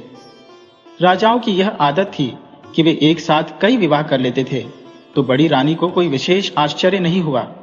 वह राजा के चरित्र को पहले से ही जानती थी। वह राजा के साथ महल में रहने लगी। इधर वह लड़का जिसका नाम तेजूलाल था, वह घर लौट गया और अपने माता पिता और भाभी से हरिलाल के विषय में बताया कि राक्षसी उसे खा गई है, और उस राक्षसी को राजा सुंदर स्त्री समझ अपने साथ लेता गया है। घर में तो जैसे कोहराम मच गया। माता पिता ने बेटा खो दिया था और पत्नी ने पति। वही भाई की भयावह मृत्यु पर तेजूलाल काफी दुखी था, मगर दुखी रहने से भी भोजन की समस्या हल नहीं होने वाली थी। अकाल के कारण उसके पास कोई चारा नहीं था। 15 दिन बाद तेजूलाल पुनः दूसरे राज्य में काम की खोज के लिए निकल पड़ा, परंतु उसकी भाभी ने आकर उसका रास्ता रोक लिया। बोली, मैं पहले ही अपने पति को खो चुकी हूं, परंतु तुम्हें नहीं खो सकती। अब मेरा आखिरी सहारा तुम ही हो। मैं तुम्हारे साथ ही मरने जीने को तैयार हो। अतः मेरा हाथ पकड़कर मेरी अंधेरी जिंदगी में फिर से दीप जला दो। माता पिता की सहमति से तेजूलाल अपनी भाभी का सहारा बन गया, और अब वह फिर कभी दूसरे राज्य नहीं गया, बल्कि अपने पड़ोस के गांव में जाकर मेहनत मजदूरी करने लगा। मजदूरी करने पर उसे कुछ पैसे मिल जाते, जिससे घर का भोजन खर्च निकल जाता। धीरे धीरे समय गुजरा। अगले साल मूसलाधार बारिश हुई। बारिश होने के बाद तेजूलाल तुरंत फसल की बुवाई कर दिया। कुछ ही समय में अनाज निकलने लगा। लगभग तेजूलाल की गाड़ी फिर से पटरी पर लौट आई, परंतु तेजूलाल के दिल में एक घाव बन गया था। वह अपने भाई को नहीं भूल पाया था। समय के साथ उसका सब कुछ अच्छा होने लगा। इधर राक्षसी रोज रात में राजा के सो जाने पर उसके शयन कक्ष से निकलती और किसी दिन घोड़ा तो किसी दिन घुड़सवार को मारकर खा जाती। राजा के नगर में कोहराम मच गया कि रात में दरवाजे पर बंधा जानवर और आदमी सधे गायब हो जा रहे हैं। न तो उनकी लाश मिलती न हड्डी। राजा के बहुत पहरेदारी के बाद भी पता नहीं चल पा रहा था कि आखिर वे आदमी चले कहां जा रहे हैं। और राक्षसी यह कारनामा उस दिन बेफिक्र होकर करती कि जिस दिन राजा बड़ी रानी के कक्ष में सो रहा होता। बड़ी रानी को शंका थी कि जिस दिन से छोटी रानी आई है उसी दिन से यह सिलसिला चालू है। मगर कामी राजा को समझाना आसान नहीं था। वह तो वही कर रहा था जो छोटी रानी कह रही थी। कई मंत्री राजा से शिकायत किए कि महाराज, हमारे तबेले से घोड़े और उसके रखवाले एक एक कर गायब हो रहे हैं। आप इसके लिए कोई विशेष प्रबंध करो। मगर राजा को जैसे इस बात से कोई मतलब ही नहीं था। प्रजा में भी हाहाकार मचा हुआ था कि उनके दूधारू पशु गायब हो रहे थे और पशुओं की रक्षा करने वाले चरवाहे भी गायब हो जा रहे थे। राज के पास शिकायत लेकर प्रजा के लोग आते, परंतु राजा को तो छोटी रानी से ही फुर्सत नहीं थी। बड़ी रानी राजा में यह विशेष परिवर्तन देख काफी हैरान परेशान थी। राजा पहले तो बड़ी रानी के पास हर दूसरे दिन आता था, परंतु वह अब 10-10 दिन में एक बार आता। बड़ी रानी की एक दासी थी जो मायके से साथ आई थी। वह रानी की प्रिय सहेली भी थी। वह रानी की अति प्रिय थी। राजा की दूरी बना लेने के बाद वह रानी के साथ ही रात में उसके साथ ही सोती थी। रानी ने दासी को जिम्मेदारी दी कि वह छोटी रानी पर विशेष नजर रखे। दासी छुपकर छोटी रानी पर नजर रखने लगी। उसने देखा कि आधी रात में छोटी रानी अपने कक्ष से निकली और आगे बढ़ी। वह गुप्त दरवाजे के पास जाते जाते राक्षसी में बदल गई। दासी डरकर बड़ी रानी के पास भाग आई और बड़ी रानी को बताई कि रानी, वह राजा की नई रानी कोई स्त्री नहीं है बल्कि राक्षसी है। वह अभी अभी गुप्त दरवाजे के पास गई है। रानी दासी से बात सुन बहुत डर गई। दासी की बात की सच्चाई जानने के लिए रानी दासी के साथ गुप्त दरवाजे के पास छुपकर बैठ गई। 1 घंटे बाद राक्षसी अपने राक्षसी रूप में गुप्त दरवाजे तक आई और एक सुंदर स्त्री के रूप में परिवर्तित हो गई। यह नजारा रानी ने भी अपनी आंखों से देख लिया था। अब कोई संशय नहीं रह गया था। बड़ी रानी ने यह बात राजा से बताने के लिए राजा से अकेले में मिलना चाहती थी, परंतु छोटी रानी राजा का साथ एक पल के लिए नहीं छोड़ रही थी। तो बड़ी रानी ने उसी के सामने राजा से उसके खिलाफ शिकायत कर दी कि राजन, आप जिस स्त्री के साथ सुंदर स्त्री समझकर रात बिता रहे हैं वह कोई स्त्री नहीं बल्कि मायावी राक्षसी है। यही हाथी, घोड़े और हमारे प्रजा के लोगों को खा रही है। राजा बड़ी रानी की बात सुनकर बोला, रानी, तुम पागल तो नहीं हो गई? अरे, मानता हो कि तुम अपनी सौतन से जल भून रही हो, परंतु इसका मतलब यह नहीं कि तुम इस पर इतना बड़ा इल्जाम लगा दो। तुम्हें यह पता है कि यह मेरे साथ ही हमेशा रहती है, साथ खाती है और साथ ही सो जाती है। एक पल के लिए मेरा साथ नहीं छोड़ती। छोटी रानी को मौका मिल गया। वह राजा से बोली, महाराज, बड़ी रानी मुझ पर ही नहीं आप पर भी इल्जाम लगा रही है। आप मेरे साथ रहते हैं तो इसका कहने का मतलब जो कुछ बाहर षड्यंत्र हो रहा वह हम दोनों मिलकर कर रहे हैं। आप समझिए महाराज कि आप बड़ी रानी के साथ नहीं रहते, इसलिए यह खुद षड्यंत्र कर रही है। इसके षड्यंत्र में इसकी दासी भी शामिल है। दोनों मिलकर आपको बदनाम कर रही है। इनकी झूठ प्रजा तक पहुंचे, आप इन्हें शूली चढ़वा दो। राजा बोला, छोटी रानी, हम इस दुष्ट को अवश्य शूली चढ़ा देता, परंतु हमारी मजबूरी है। हमारे राज्य में स्त्री को शूली नहीं चढ़ाया जाता। मगर इसका मतलब यह नहीं कि रानी की गुस्ताखी को माफ कर देंगे। राजा बड़ी रानी से बोला कि तुम अपनी दासी के साथ इसी वक्त हमारा राज्य छोड़कर चली जाओ। बड़ी रानी बोली, महाराज, मुझ पर इतना बड़ा जुल्म मत करो। आपको नहीं पता कि आपकी संतान हमारे पेट में पल रही है। छोटी रानी राजा से बोली, देख लीजिए महाराज, अब यही सब देखना बाकी रह गया था। ये व्यभिचार भी करने लगी है। सोचिए महाराज, सोचिए, जब आप इसके पास जाते ही नहीं तो इसके पेट में बच्चा कहां से आ गया? आप मेरी मानिए तो इसी वक्त इस दुराचारी को मार डालिए। ये दया की पात्र नहीं है। राजा बड़ी रानी से बोला कि दुष्ट स्त्री, इससे पहले कि मुझे गुस्सा आ जाए और तेरी हत्या कर दूं, अभी इसी वक्त महल छोड़कर चली जा। दासी रानी से बोली, रानी अब कुछ मत बोलना, यहां से चलो। दोनों वहां से तुरंत निकल गई। रानी ने देख लिया था राजा उस राक्षसी का रटा रटाया तोता बन चुका है। वह अपने से कुछ बोल ही नहीं सकता। रानी और दासी ने सोच लिया कि यह राजा तो अब गया काम से, मगर इस वक्त पेट में पल रहे बच्चे को बचाना बहुत जरूरी है, वरना इस राज्य का उत्तराधिकारी भी मिट जाएगा। रानी अपनी प्रिय सहेली दासी के साथ जंगल में चली गई। जंगल में रानी के पिता के गुरु एक सिद्ध महात्मा आश्रम बनाकर रहा करते थे। रानी दासी के साथ उनके आश्रम में पहुंच गई और महात्मा से अपनी व्यथा सुनाई तो महात्मा बोले, बेटी तू इस वक्त कहीं मत जा, अपने पिता के पास भी नहीं। इस वक्त मेरी पत्नी के साथ तू आश्रम में ही निवास कर। तेरी किस्मत में विधाता ने जितना कष्ट लिख रखा है उतना कष्ट तो तुम्हें भोगना ही पड़ेगा, मगर कष्ट एक बुरे सपने की तरह निकल जाएगा। रानी दासी के साथ महात्मा के आश्रम में रहने लगी। रानी अपनी प्यारी सहेली दासी से बोली कि तुम अब अपने घर लौट जाओ और अपनी शादी विवाह कर अपना घर बसा ले। मेरे साथ कहां इस जंगल में दुख भोगती रहेगी? दासी बोली, रानी राजा ने मुझे विवाह के लायक छोड़ा कहां है? अरे मेरे पेट में भी उसका बच्चा पल रहा है। इस अवस्था में मैं अब कैसे किसी से विवाह कर सकती हूँ? कौन मुझे स्वीकारेगा? रानी बोली, परेशान मत हो मेरी बहन, वो राजा ही तुम्हें स्वीकारेगा। बस वक्त वक्त की बात है, इंतजार कर। रात कितनी भी अंधियारी क्यों ना हो, प्रभात को आने से नहीं रोक सकती, सूर्योदय को नहीं रोक सकती। दोनों महात्मा के आश्रम में समय गुजारने लगी। समय के साथ रानी और कुंवारी दासी ने एक एक पुत्र को जन्म दिया। दोनों पुत्र महात्मा के आश्रम में पलने लगे। समय गुजरा, दोनों बालक बड़े हुए। दोनों रंग रूप में बहुत सुंदर थे। महात्मा ने रानी के पुत्र का नाम सूर्य प्रकाश रखा था तथा दासी के पुत्र का नाम चंद्र प्रकाश रखा था। जब दोनों 15 साल के हुए, महात्मा ने उन्हें हर तरह की शिक्षा दे दी थी। तो महात्मा ने उन्हें राजमहल जाने को कहा और बताया कि तुम दोनों राजा के भोजनालय में नौकरी कर लो। हाँ, अपनी पहचान छिपाकर रखना, किसी को खबर ना हो पाए कि तुम दोनों राजा के पुत्र हो। हम तुम्हें एक एक ताबीज देते हैं, इसे गले से मत उतारना। किसी दिन मौका मिले तो छोटी रानी के भोजन में इस ताबीज का स्पर्श करा देना। वैसे इस कार्य के लिए जल्दबाजी मत दिखाना, आराम से सही वक्त का इंतजार करना। दोनों राजमहल के लिए चल दिए। रास्ते में देखा कि प्रजा बहुत दुखी है, किसी के चेहरे पर कोई खुशी नहीं है।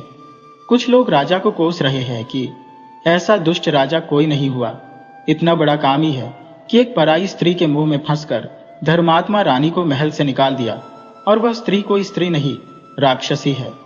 ये बात प्रजा को भी मालूम है, परंतु राजा को पता नहीं।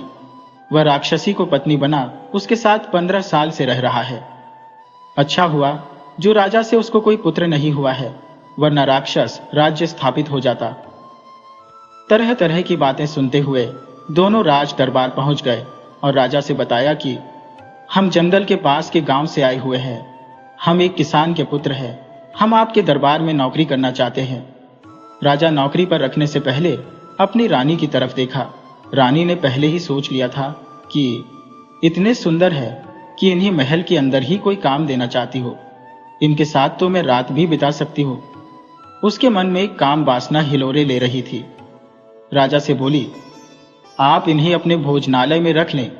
वहां से छूटने के बाद रानी के कक्ष में टहल बजाओगे और रानी के आदेश का पालन करोगे। राजा ने तुरंत दोनों को आदेश दे दिया कि तुम दोनों को भोजनालय में नौकरी दी जाती है। वहां से छूटने के बाद रानी के कक्ष में टहल बजाओगे और रानी के आदेश का पालन करोगे। दोनों तैयार हो गए। उधर रानी को तो खुशी का ठिकाना न था कि राजा ने खुद ही आदेश दे दिया है कि रानी के आदेश का पालन करोगे। अब तो मैं इन्हें अपने साथ सोने की भी आदेश दे सकती हूँ।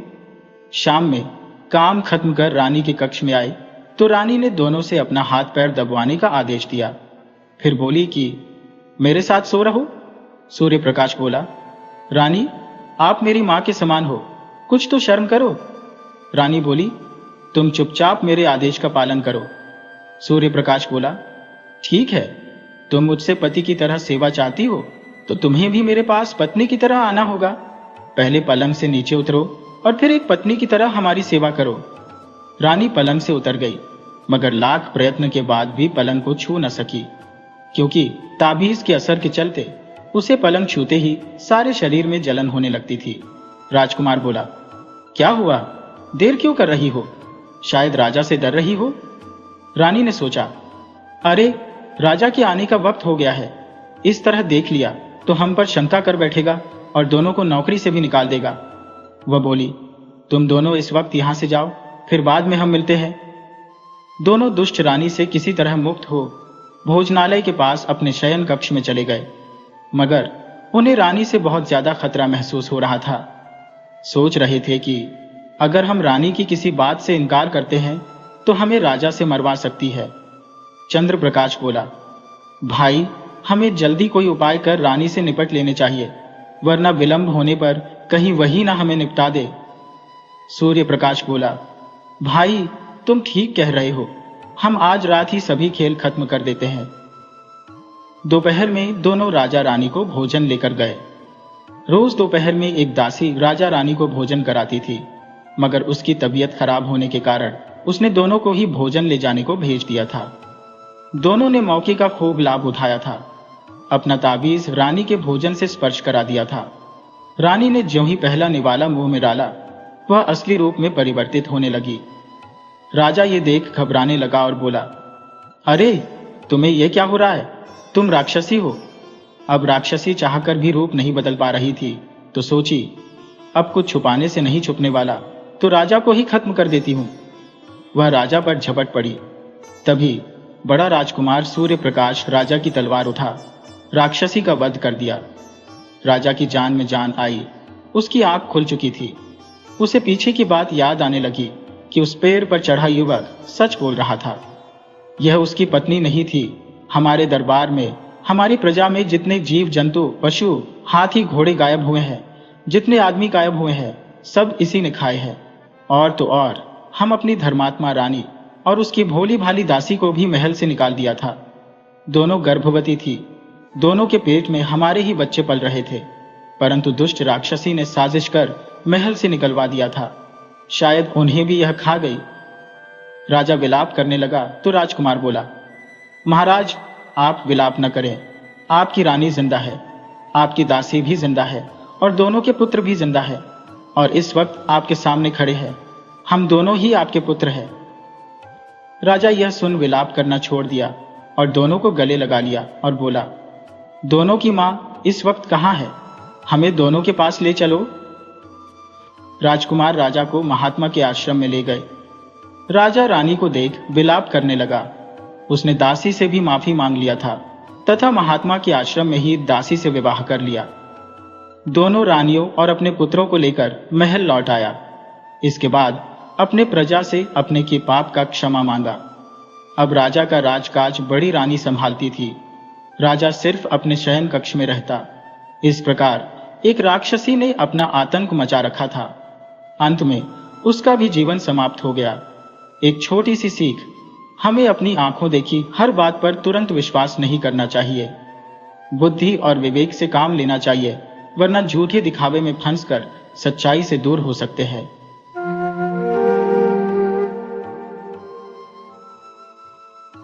नमस्कार मेरे प्यारे दोस्तों, आज मैं आपको एक प्रेरक और अद्भुत लोक कथा सुनाने जा रहा हूं, जिसमें एक गरीब किसान के धैर्य, विवेक और उसके विश्वास पात्र मित्र की कहानी है।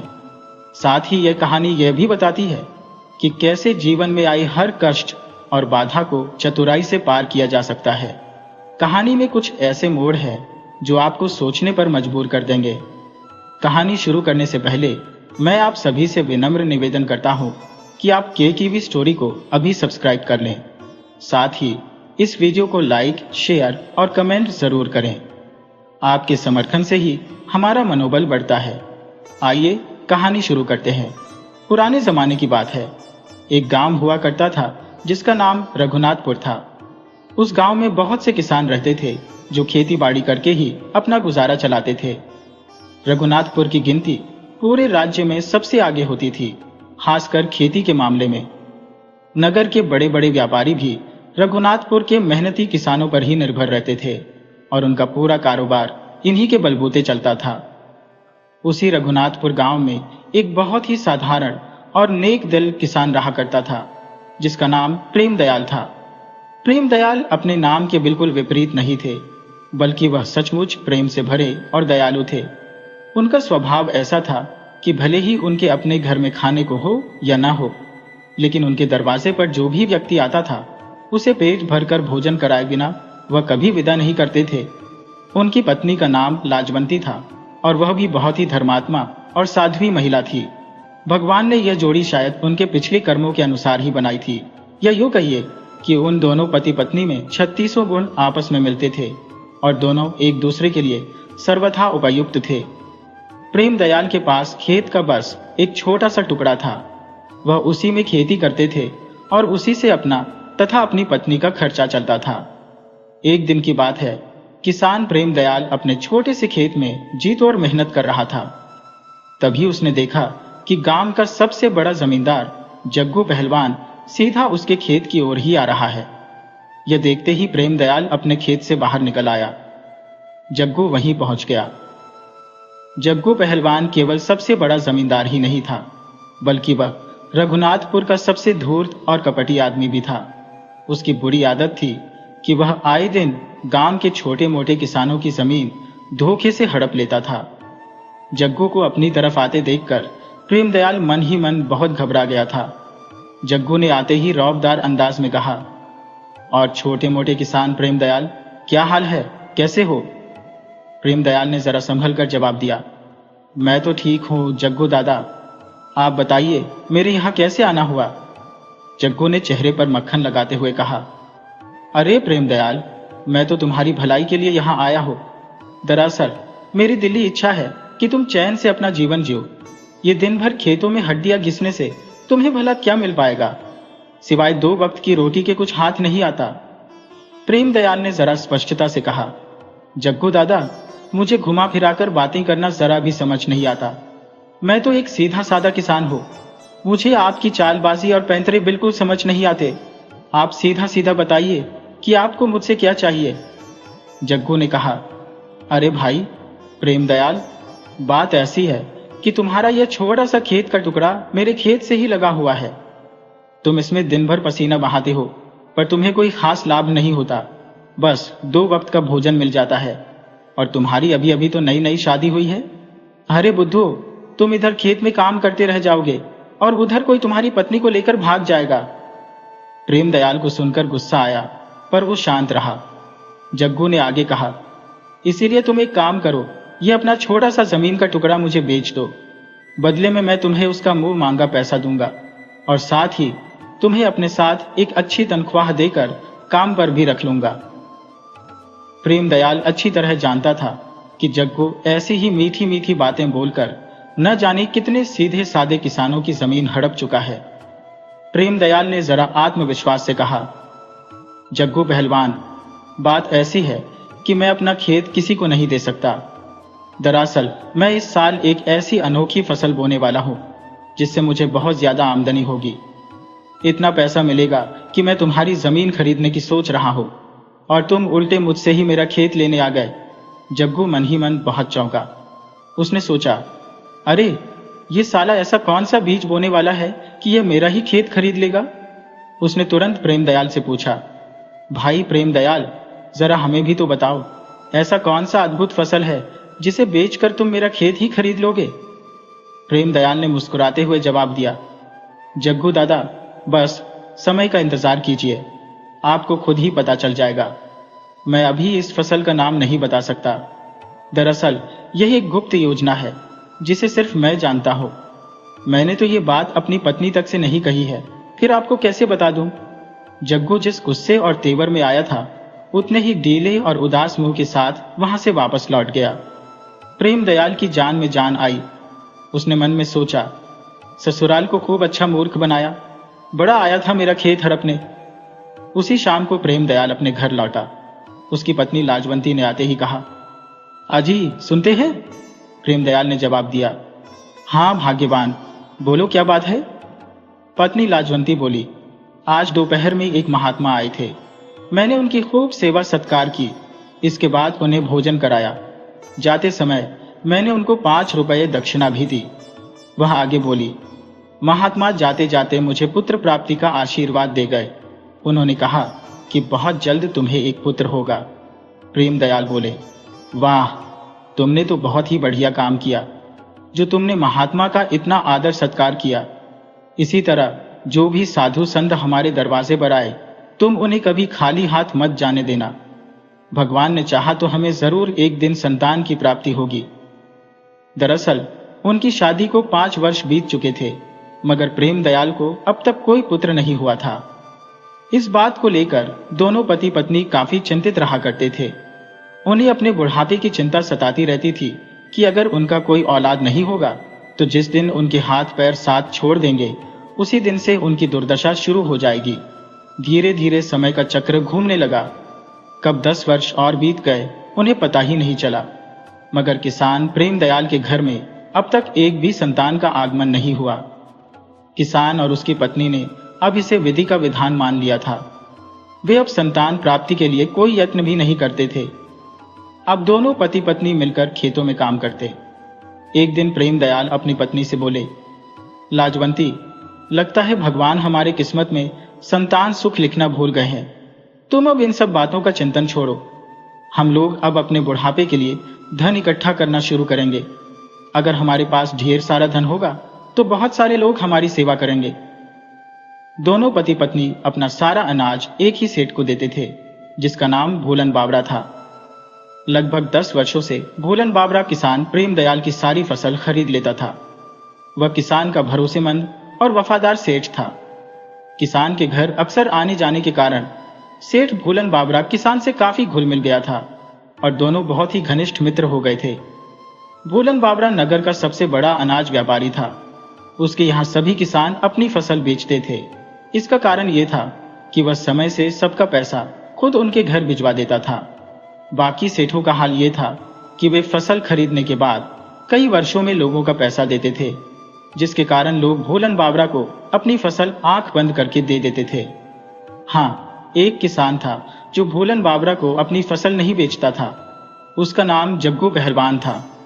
अरे, वही जग्गू पहलवान जिसने कहानी की शुरुआत में प्रेमदयाल का खेत हड़पने की कोशिश की थी। दरअसल जग्गू एक दुष्ट और ईर्ष्यालु इंसान था। उसने सेठ भोलन को प्रेमदयाल से घनिष्ठ मित्रता करते देख लिया था, जिसके कारण वह काफी जल भुन गया था। जग्गू चाहता था कि गांव में उससे आगे कोई न निकल पाए, जिसके कारण उसे काफी घाटा भी होता था। परंतु जग्गू जन्मजात ही एक दुष्ट इंसान था। सेठ भोलन के घर में उनकी पत्नी ही थी। शादी के 10 वर्ष बाद और बहुत यत्न करने के बाद उनकी पत्नी गर्भवती हुई थी। इसीलिए सेठ भोलन अब फसल का पैसा किसानों के पास अपने नौकरों से भिजवाते थे। मगर प्रेमदयाल के यहाँ भोलन बावरा खुद पैसे देने आते थे। एक बार वह पैसे देने आए। इधर प्रेमदयाल और उनकी पत्नी लाजवंती मन मारकर अपने घर में बैठे थे। तभी वहां भोलन बावरा पहुंचे। दोनों मित्रों में हालचाल हुआ। काफी देर तक बात विचार करने के बाद सेठ भोलन बोले, मित्र, मैं तुम्हारे फसल के पैसे देने आया हूं और सोचा इसी बहाने तुमसे मिल भी लूंगा। प्रेमदयाल बोले, बहुत अच्छा किया मित्र, परंतु तुम अभी पैसे मत दो। दरअसल अब हमें पैसे की जरूरत नहीं है। सेठ भोलन आश्चर्य से बोले, तुम्हारा अक्ल ठिकाने तो है ना? अरे, तुम और भाभी दिन भर खेतों में अपनी हड्डी गलाकर मेहनत करते हो और तुम बोल रहे हो कि तुम्हें पैसे की जरूरत नहीं है। प्रेमदयाल बोले, अरे मित्र, तुम समझे नहीं। दरअसल हमें अभी पैसे की आवश्यकता नहीं है। तुम तो जानते ही हो, हमारी शादी के 10 वर्ष गुजर गए, परंतु अब तक हमारे वंश को आगे बढ़ाने वाला कोई नहीं आया। अभी हम किसके लिए पैसे लेंगे? उन्होंने गहरी सांस लेते हुए कहा, तुम हमारा सारा पैसा अपने पास ही जमा करके रखो और हमारे बुढ़ापे में हमें लौटा देना। भोलन बावरा बोले, मित्र, वह सारे पैसे तुम्हें जब चाहिए मैं तुम्हें दे दूंगा, परंतु जो तुम्हारी कहानी है वह मुझसे मिलती जुलती है। उन्होंने आगे बताया, दरअसल मुझे भी शादी किए 10 वर्ष गुजर गए थे, परंतु 10 वर्षों में मुझे एक भी बच्चा नहीं हुआ। अंत में थककर मेरी पत्नी मेरी दूसरी शादी करा रही थी। अब आया कहानी में पहला बड़ा मोड़, भोलन बाबरा ने कहा। परंतु एक दिन मेरे मुनीम जी ने मुझे बताया कि भरभोरनपुर में एक संत रहते हैं। उनके मुख से निकला आशीर्वाद बिल्कुल सच होता है। उनकी वाणी से निकली बात विधि के विधान को भी पलट देती है। हम पति पत्नी मुनीम की बात मानकर भरभोरनपुर संत के आश्रम गए थे। संत ने बहुत याचना के बाद मुझे पुत्र प्राप्ति का आशीर्वाद दिया। मेरी पत्नी आज 1 माह से गर्भवती है। वह रुके और बोले, यह बातें किसी को बताई नहीं जाती, परंतु तुम मेरे खास मित्र हो, इसीलिए तुम्हारे कष्ट देखकर मैंने तुम्हें बता दिया। आगे तुम्हारी मर्जी। प्रेमदयाल बोले, छोड़ो मित्र, हम पति पत्नी न जाने कितने संत महात्मा की आगे याचना किए, परंतु किसी ने हमें संतान प्राप्ति का आशीर्वाद नहीं दिया। तभी किसान की पत्नी लाजवंती बोली, अरे भाई साहब बता रही हैं, तो एक बार वहां चलकर देखने में आपको क्या परेशानी है? प्रेमदयाल बोले, ठीक है भाग्यवान, हम लोग कल ही चलते हैं। भोलन बाबरा अपने घर चला गया। अगले दिन प्रेमदयाल अपनी पत्नी लाजवंती को लेकर भरभोरनपुर के लिए चल पड़ा। प्रेमदयाल अपने गांव रघुनाथपुर के बाहर ही निकला था। तभी रास्ते में उसे गांव का जमींदार जग्गू आते हुए दिखाई दिया। जग्गू जब पास आया तो उसने व्यंग्य से कहा, अरे ओ प्रेमदयाल भैया, गांव छोड़ के परिवार सहित भाग रहे हो? कुछ गड़बड़ कर दी हो क्या? अरे जाते जाते कम से कम अपना खेत मुझे दे जाते। प्रेमदयाल को जग्गू की बात सुनकर बहुत गुस्सा आया, परंतु वह अपनी पत्नी के साथ था। वह उससे प्रेमपूर्वक बोला, अरे जग्गू दादा, हम गांव छोड़ नहीं भाग रहे हैं। दरअसल हम खजाने की खोज में जा रहे हैं, जिसमें हमें कुछ दिन का समय लग जाएगा।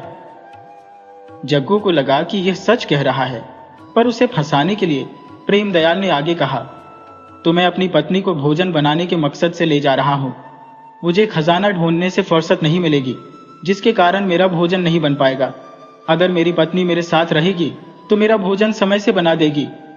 जग्गू जब इतना सुना तो वह ईर्ष्या से जल भुन गया। वह बिना कुछ बोले तेजी से गांव की तरफ बढ़ गया। जग्गू ने अब कसम खा ली थी कि वह प्रेमदयाल के खजाने की खोज जरूर करेगा। प्रेमदयाल चलते चलते संत के आश्रम पहुंच गया। संत उनसे प्रेम पूर्वक मिले। वास्तव में संत बहुत ही नेक दिल इंसान थे।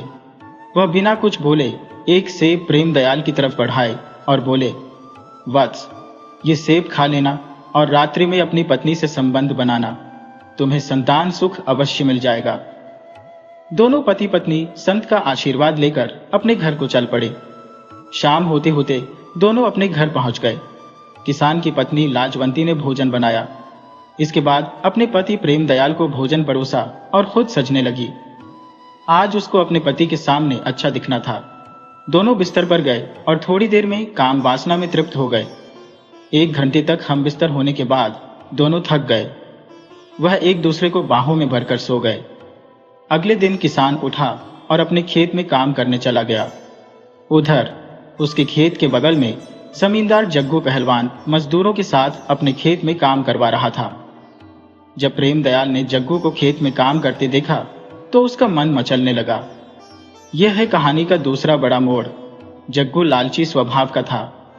प्रेमदयाल की खजाने वाली बात जानने के लिए वह फिर से प्रेमदयाल के पास चला आया और बोला, और भैया प्रेमदयाल, क्या हुआ? तुम तो खजाने की खोज में गए थे। क्या हुआ, खजाना नहीं मिला क्या? प्रेमदयाल बोला, अरे भैया जग्गू, तुम नीचे के बाल हो क्या? एकदम गजब बकचौनहार आदमी हो। अरे खजाने का मतलब तुम समझे नहीं। प्रेमदयाल ने चतुराई से कहा, दरअसल मैं बीज लाने नगर गया था। बीज को जब खेत में बोऊंगा तो मौसम के अनुसार फसल होगी। फसल होने के बाद अनाज बाजार में बिकेगा। जब अनाज बिकेगा तो उससे पैसा मिलेगा। वैसे भी तुम तो जानते ही हो, मेरा मित्र नगर का सबसे बड़ा व्यापारी भोलन बाबरा है। वह सबसे अधिक कीमत में मेरा फसल लेता है, जिसके कारण एक तरह से मुझे खजाना ही मिलता है। जग्गू समझ गया कि प्रेमदयाल उसे ससुरा बेवकूफ बना रहा है। उसने वहां से सड़क जाने में ही भलाई समझी। वह चुपचाप वहां से चला गया। शाम को प्रेमदयाल अपने घर आया तो उसकी पत्नी उल्टी कर रही थी। लगभग 1 माह बाद उसकी पत्नी ने उसे खुशखबरी सुना दी कि वह पेट से है। उधर सेठ भोलन बाबरा के घर में 2 जुड़वां लड़के पैदा हुए। वह खुश हो मिठाई लेकर प्रेमदयाल के घर दौड़ता हुआ आया। भोलन बाबरा आते ही प्रेमदयाल को गले लगाया और बताया कि महात्मा के आशीर्वाद से मेरे 2 जुड़वां बेटे पैदा हुए हैं। प्रेमदयाल बोला, मित्र, मेरी पत्नी भी महात्मा के आशीर्वाद से गर्भवती है। दोनों के जीवन में खुशी की लहर दौड़ उठी। धीरे धीरे समय का चक्र चला। 9 माह बाद प्रेमदयाल की पत्नी ने 2 जुड़वां बेटियों को जन्म दिया। प्रेमदयाल खुशी से नाच उठा। उसे बेटा या बेटी में कोई फर्क नहीं था। उस जमाने में बेटा बेटी में लोग अंतर नहीं मानते थे, बल्कि खुश होते थे। लाजवंती ने 50 वर्ष की उम्र में 2 जुड़वां बच्चियों को जन्म दिया था। धीरे धीरे समय गुजरता गया। किसान और उसकी पत्नी अपनी बेटियों के जवान होने तक काफी बूढ़े हो गए थे। किसान का खेत का काम अब उसकी बेटियां संभालती थी। किसान से अब कोई भी काम नहीं हो पाता था। एक दिन अचानक से बूढ़ा किसान चल बसा। अब 2 बेटियों की जिम्मेदारी अकेली मां पर आ पड़ी। मां अपनी बेटियों का पालन करने लगी। किसी तरह गरीबी में पाल पोस कर बड़ी की तथा दोनों बेटियों की शादी कर दी। पहले के जमाने में विवाह के बाद भी गरीब परिवार की बेटियां तुरंत ससुराल नहीं जा पाती थी। उन्हें अपने पीहर में ही 3 साल या 5 साल रहना पड़ता था। उसके बाद उनका गौना होता था, तब वे ससुराल जा पाती थी। तो दोनों बेटियां विवाह के बाद भी मायके में रह गई। मां काफी बूढ़ी हो चली थी, तो उससे कोई काम धंधा नहीं हो पाता था। और तभी अचानक से पूरे गांव में सूखा पड़ गया, जिसके कारण खेतों में फसल की बुवाई नहीं हो पाई। अब तो 2 वक्त का भोजन का प्रबंध करना भी आफत आने वाली थी। दोनों लड़कियों ने आपस में तय किया कि वह जंगल से लकड़ी काटकर बाजार में बेचने का काम करेंगी, जिससे भोजन का प्रबंध हो जाएगा। दोनों बहनें कुल्हाड़ी उठा जंगल से लकड़ी काटकर लाती और बाजार में बेचकर अपनी तथा अपनी मां की गुजारा करती थी। उसी गांव में बहुत पहले एक आदमी को एक लड़का हुआ था, जिसका मुख बंदर का था। उस आदमी ने उसे बंदर समझकर जंगल में फेंक आया था। भगवान जिसे नहीं मारना चाहते वह कभी नहीं मरता, वह दुर्गम स्थान पर भी जीवित रह जाता है। तो उस लड़के को एक बंदरिया ने उठा लिया और उसे पालने लगी। धीरे धीरे वह बड़ा हुआ। चूंकि उसका शरीर आदमी का था, सिर्फ मुंह बंदर का था, तो वह बंदरों से बड़ा हो गया। बंदर भी उसे अपने झुंड से भगा दिए थे। वह मनुष्य की तरह बोल लेता था। उसे शर्म भी आने लगी थी, तो वह किसी के यहां से कपड़े चुराकर पहनने लगा था।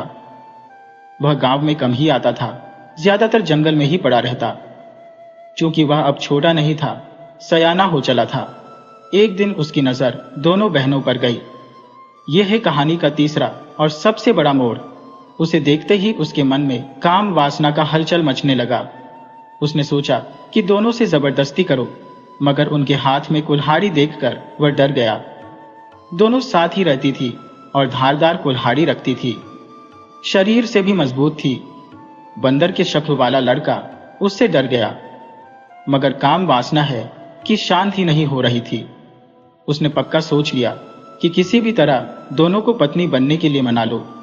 वह लड़कियों के जंगल पहुंचने से पहले ही सूखी लकड़ियां इकट्ठा कर रख देता। फिर जब लड़कियां जंगल जाती तो वो बोलता कि हमने तुम दोनों के लिए पहले से ही लकड़ी इकट्ठा करके रखा है, उसे ही ले जाओ। क्यों बेकार में मेहनत करोगी? मैं रोज कहीं न कहीं से लकड़ी इकट्ठा करके रखूंगा। लड़कियों को भी लगा कि बंदर हमारी मदद कर देता है तो बहुत अच्छी बात है। इस तरह कई दिन बीत गए। लड़कियां बंदर के लिए कुछ रोटियां भी जंगल में अपने साथ ले जाती और उसे खाने को देती। बंदर को लगा कि अब बात बन रही है, लड़कियां हमसे प्रेम करने लगी है, तो वह और भी ज्यादा सूखी हुई लकड़ी इकट्ठा कर रखने लगा। लड़कियां भी जब मुफ्त में लकड़ी पाती तो खुश हो जाती। वो भी बंदर से मीठी मीठी बातें करने लगी। बंदर को इनकी रस भरी बातों से बहुत मजा आ रहा था, तो वह अगले दिन से लकड़ी का गट्ठर भी पहले से बांध कर रखने लगा। लड़कियां और भी खुश हो गईं। बोली, भाई हो तो तुम्हारे जैसा, तुम हमारी कितनी मदद करते हो। यह बात सुन बंदर नाराज हो गया। उसने कहा वह दोनों को पत्नी बनाना चाहता था और दोनों ने उसे भाई बोल दिया। अगले दिन जब वह उनके लिए लकड़ी इकट्ठा किया तो उन लकड़ियों के बीच में ईंट पत्थर भर के रख दिया। फिर गट्ठर को बांध दिया। जब दोनों लड़कियां जंगल में लकड़ी लेने आई तो लकड़ी की गट्ठर देख खुश हुई कि आज गट्ठर बहुत बड़ी है। उन्होंने सोचा, बंदर हमारी कितनी फिक्र करता है, तभी तो पहले से ही हमारे लिए लकड़ी इकट्ठा करके रखता है। उन्हें क्या पता था कि वह उनसे प्यार करने लगा है और अपने नजदीक लाने के लिए यह सब कर रहा है। पहले लड़कियां अपना गट्ठर स्वयं उठा लेती थी, मगर आज गट्ठर बहुत ज्यादा भारी हो गया था। तो उन्होंने बंदर से कहा कि बंदर भैया, जरा हमारी मदद करना, लगता है तुमने गट्ठर भारी बांध दिया है, हमारे सिर पर इसे उठा दो। बंदर बोला, मुझे भाई कहोगी तो नहीं उठाऊंगा, मुझे पति कहो तो उठाऊंगा। लड़कियां बोली, क्या बकवास करते हो, तुम्हें नहीं पता कि हम दोनों शादीशुदा हैं और शादीशुदा लड़कियों से ऐसी बातें नहीं करनी चाहिए। बंदर बोला, मैं जानता हूं, अभी तुम्हें बूंदी के लड्डू दिखाए गए हैं, तुमने अभी तक लड्डू खाया नहीं है, अर्थात इस शादी की कोई मान्यता नहीं है, हमसे शादी कर लो, तुम्हें जंगल से फल और लकड़ियों की कोई कमी नहीं होने दूंगा, और मेरी बात नहीं मानी तो फिर सोच लो, तुम्हें जंगल में कदम भी नहीं रखने दूंगा। छोटी बहन ने बड़ी बहन के कान में फुसफुसाकर कहा, तू इस वक्त इससे पंगा मत ले, इसे कुछ भी बोलकर गट्ठर उठवा ले। बड़ी बहन बंदर से बोली, गलती हो गई बतार जी, अब तो गट्ठर उठा दो। बंदर बोला, क्या कहा, फिर से एक बार कहो। बड़ी बहन ने फिर से वही बात दोहरा दी। बंदर बोला, मुझे बहुत अच्छा लग रहा है, फिर से कहो। लड़की को स्वार्थ था तो फिर बोल दी। इस तरह 10 बार बुलवाने के बाद बंदर ने गट्ठर उठा दिया। लड़कियां सोची, चलो इससे जान तो छूटी, परंतु यह क्या, बंदर तो उनके पीछे पीछे चला आ रहा था। लड़की बोली, अरे तुम हमारे पीछे क्यों चले आ रहे हो। बंदर बोला, तो और कहां जाऊं, पति तो अपनी पत्नियों के पास ही रहते हैं, अब तुम दोनों के साथ ही रहूंगा। लड़कियां बोली, ये क्या बात करते हो, तुम हमें बदनाम करने पर क्यों तुले हुए हो। बंदर बोला, इसका मतलब तुम हमको अपना पति नहीं मान रही हो, तो हमारी लकड़ी वापस कर दो। छोटी बहन बड़ी से बोली, तू इस वक्त इससे पंगा मत ले, हमारी गठरी गिरा दिया तो कोई उठाने वाला नहीं मिलेगा, अभी चुप रह, इससे तो हम बाद में निपटेंगे। दोनों उसके साथ अपने घर तक आई और उससे बोली कि तुम हमारे दरवाजे पर बैठो, हम लकड़ियां बेचकर आती हैं। दोनों लकड़ियां लेकर टाल पर गईं, तो टाल वाले ने गट्ठर खोल कर देखा तो उसमें ईंट पत्थर भरे थे। टाल वाला लड़कियों पर बहुत नाराज हुआ कि तुम लोग धोखाधड़ी पर उतर आई हो, आइंदा हमारे टाल पर लकड़ी मत लेकर आना, अपनी लकड़ी लेती जाओ। दोनों बहनें अपना समूह बना घर आ गई। वह बंदर पर बहुत गुस्से में थी। वह घर आने पर बंदर से बोली, आओ पतिदेव, बाहर क्यों बैठे हो, हमारे साथ पलंग पर चलो, सुहाग रात मनाओ। बंदर को तो खुशी का ठिकाना ही नहीं था। वह खुशी खुशी उनके कमरे में चला गया। दोनों बहनों ने पहले उसे प्यार से बात की, फिर धोखे से पकड़ लिया, इसके हाथ पैर बांधे और लगी पिटाई करने।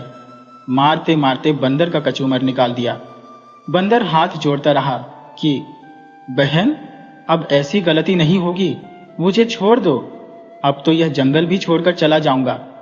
दोनों बहनें बोली, तेरा कोई भरोसा नहीं, तूने गठरी में ईंट पत्थर भरकर हमारा रोजगार बंद करा दिया, तूने हमारे पेट पर लात मारा है, हमारे पास कोई रोजगार ही नहीं है, अब तुझको मदारी को बेचकर ही हम मानेंगी। संयोग से गांव में एक मदारी बंदर का नाच दिखाने आया था। दोनों बहनों ने बंदर को 50 रुपए में मदारी वाले को बेच दिया। बंदर से पिंड छोड़ा दोनों बहनें राहत की सांस ली। हालांकि वह पूर्ण बंदर नहीं था, आदमी की तरह बोलता था, तो मदारी की भी चांदी ही चांदी हो गई। वह उसे लेकर दूर देश चला गया। दोनों बहनें समय के साथ अपने ससुराल चली गई और सुखी से रहने लगी। ये कहानी हमें सिखाती है कि ईमानदारी, विवेक और सच्चे मित्र का साथ जीवन की हर कठिन चुनौती को पार करा देता है। अपनी बुद्धि और चतुराई से हम हर जग्गू पहलवान को मात दे सकते हैं। अगर आपको हमारी कहानी अच्छी लगी हो तो हमारे चैनल KTV स्टोरी को सब्सक्राइब करें, लाइक करें और कमेंट बॉक्स में राधे राधे जरूर लिखें। आपसे पुनः मिलते हैं एक नई कहानी के साथ। तब तक के लिए आपको और आपके पूरे परिवार को राधे राधे।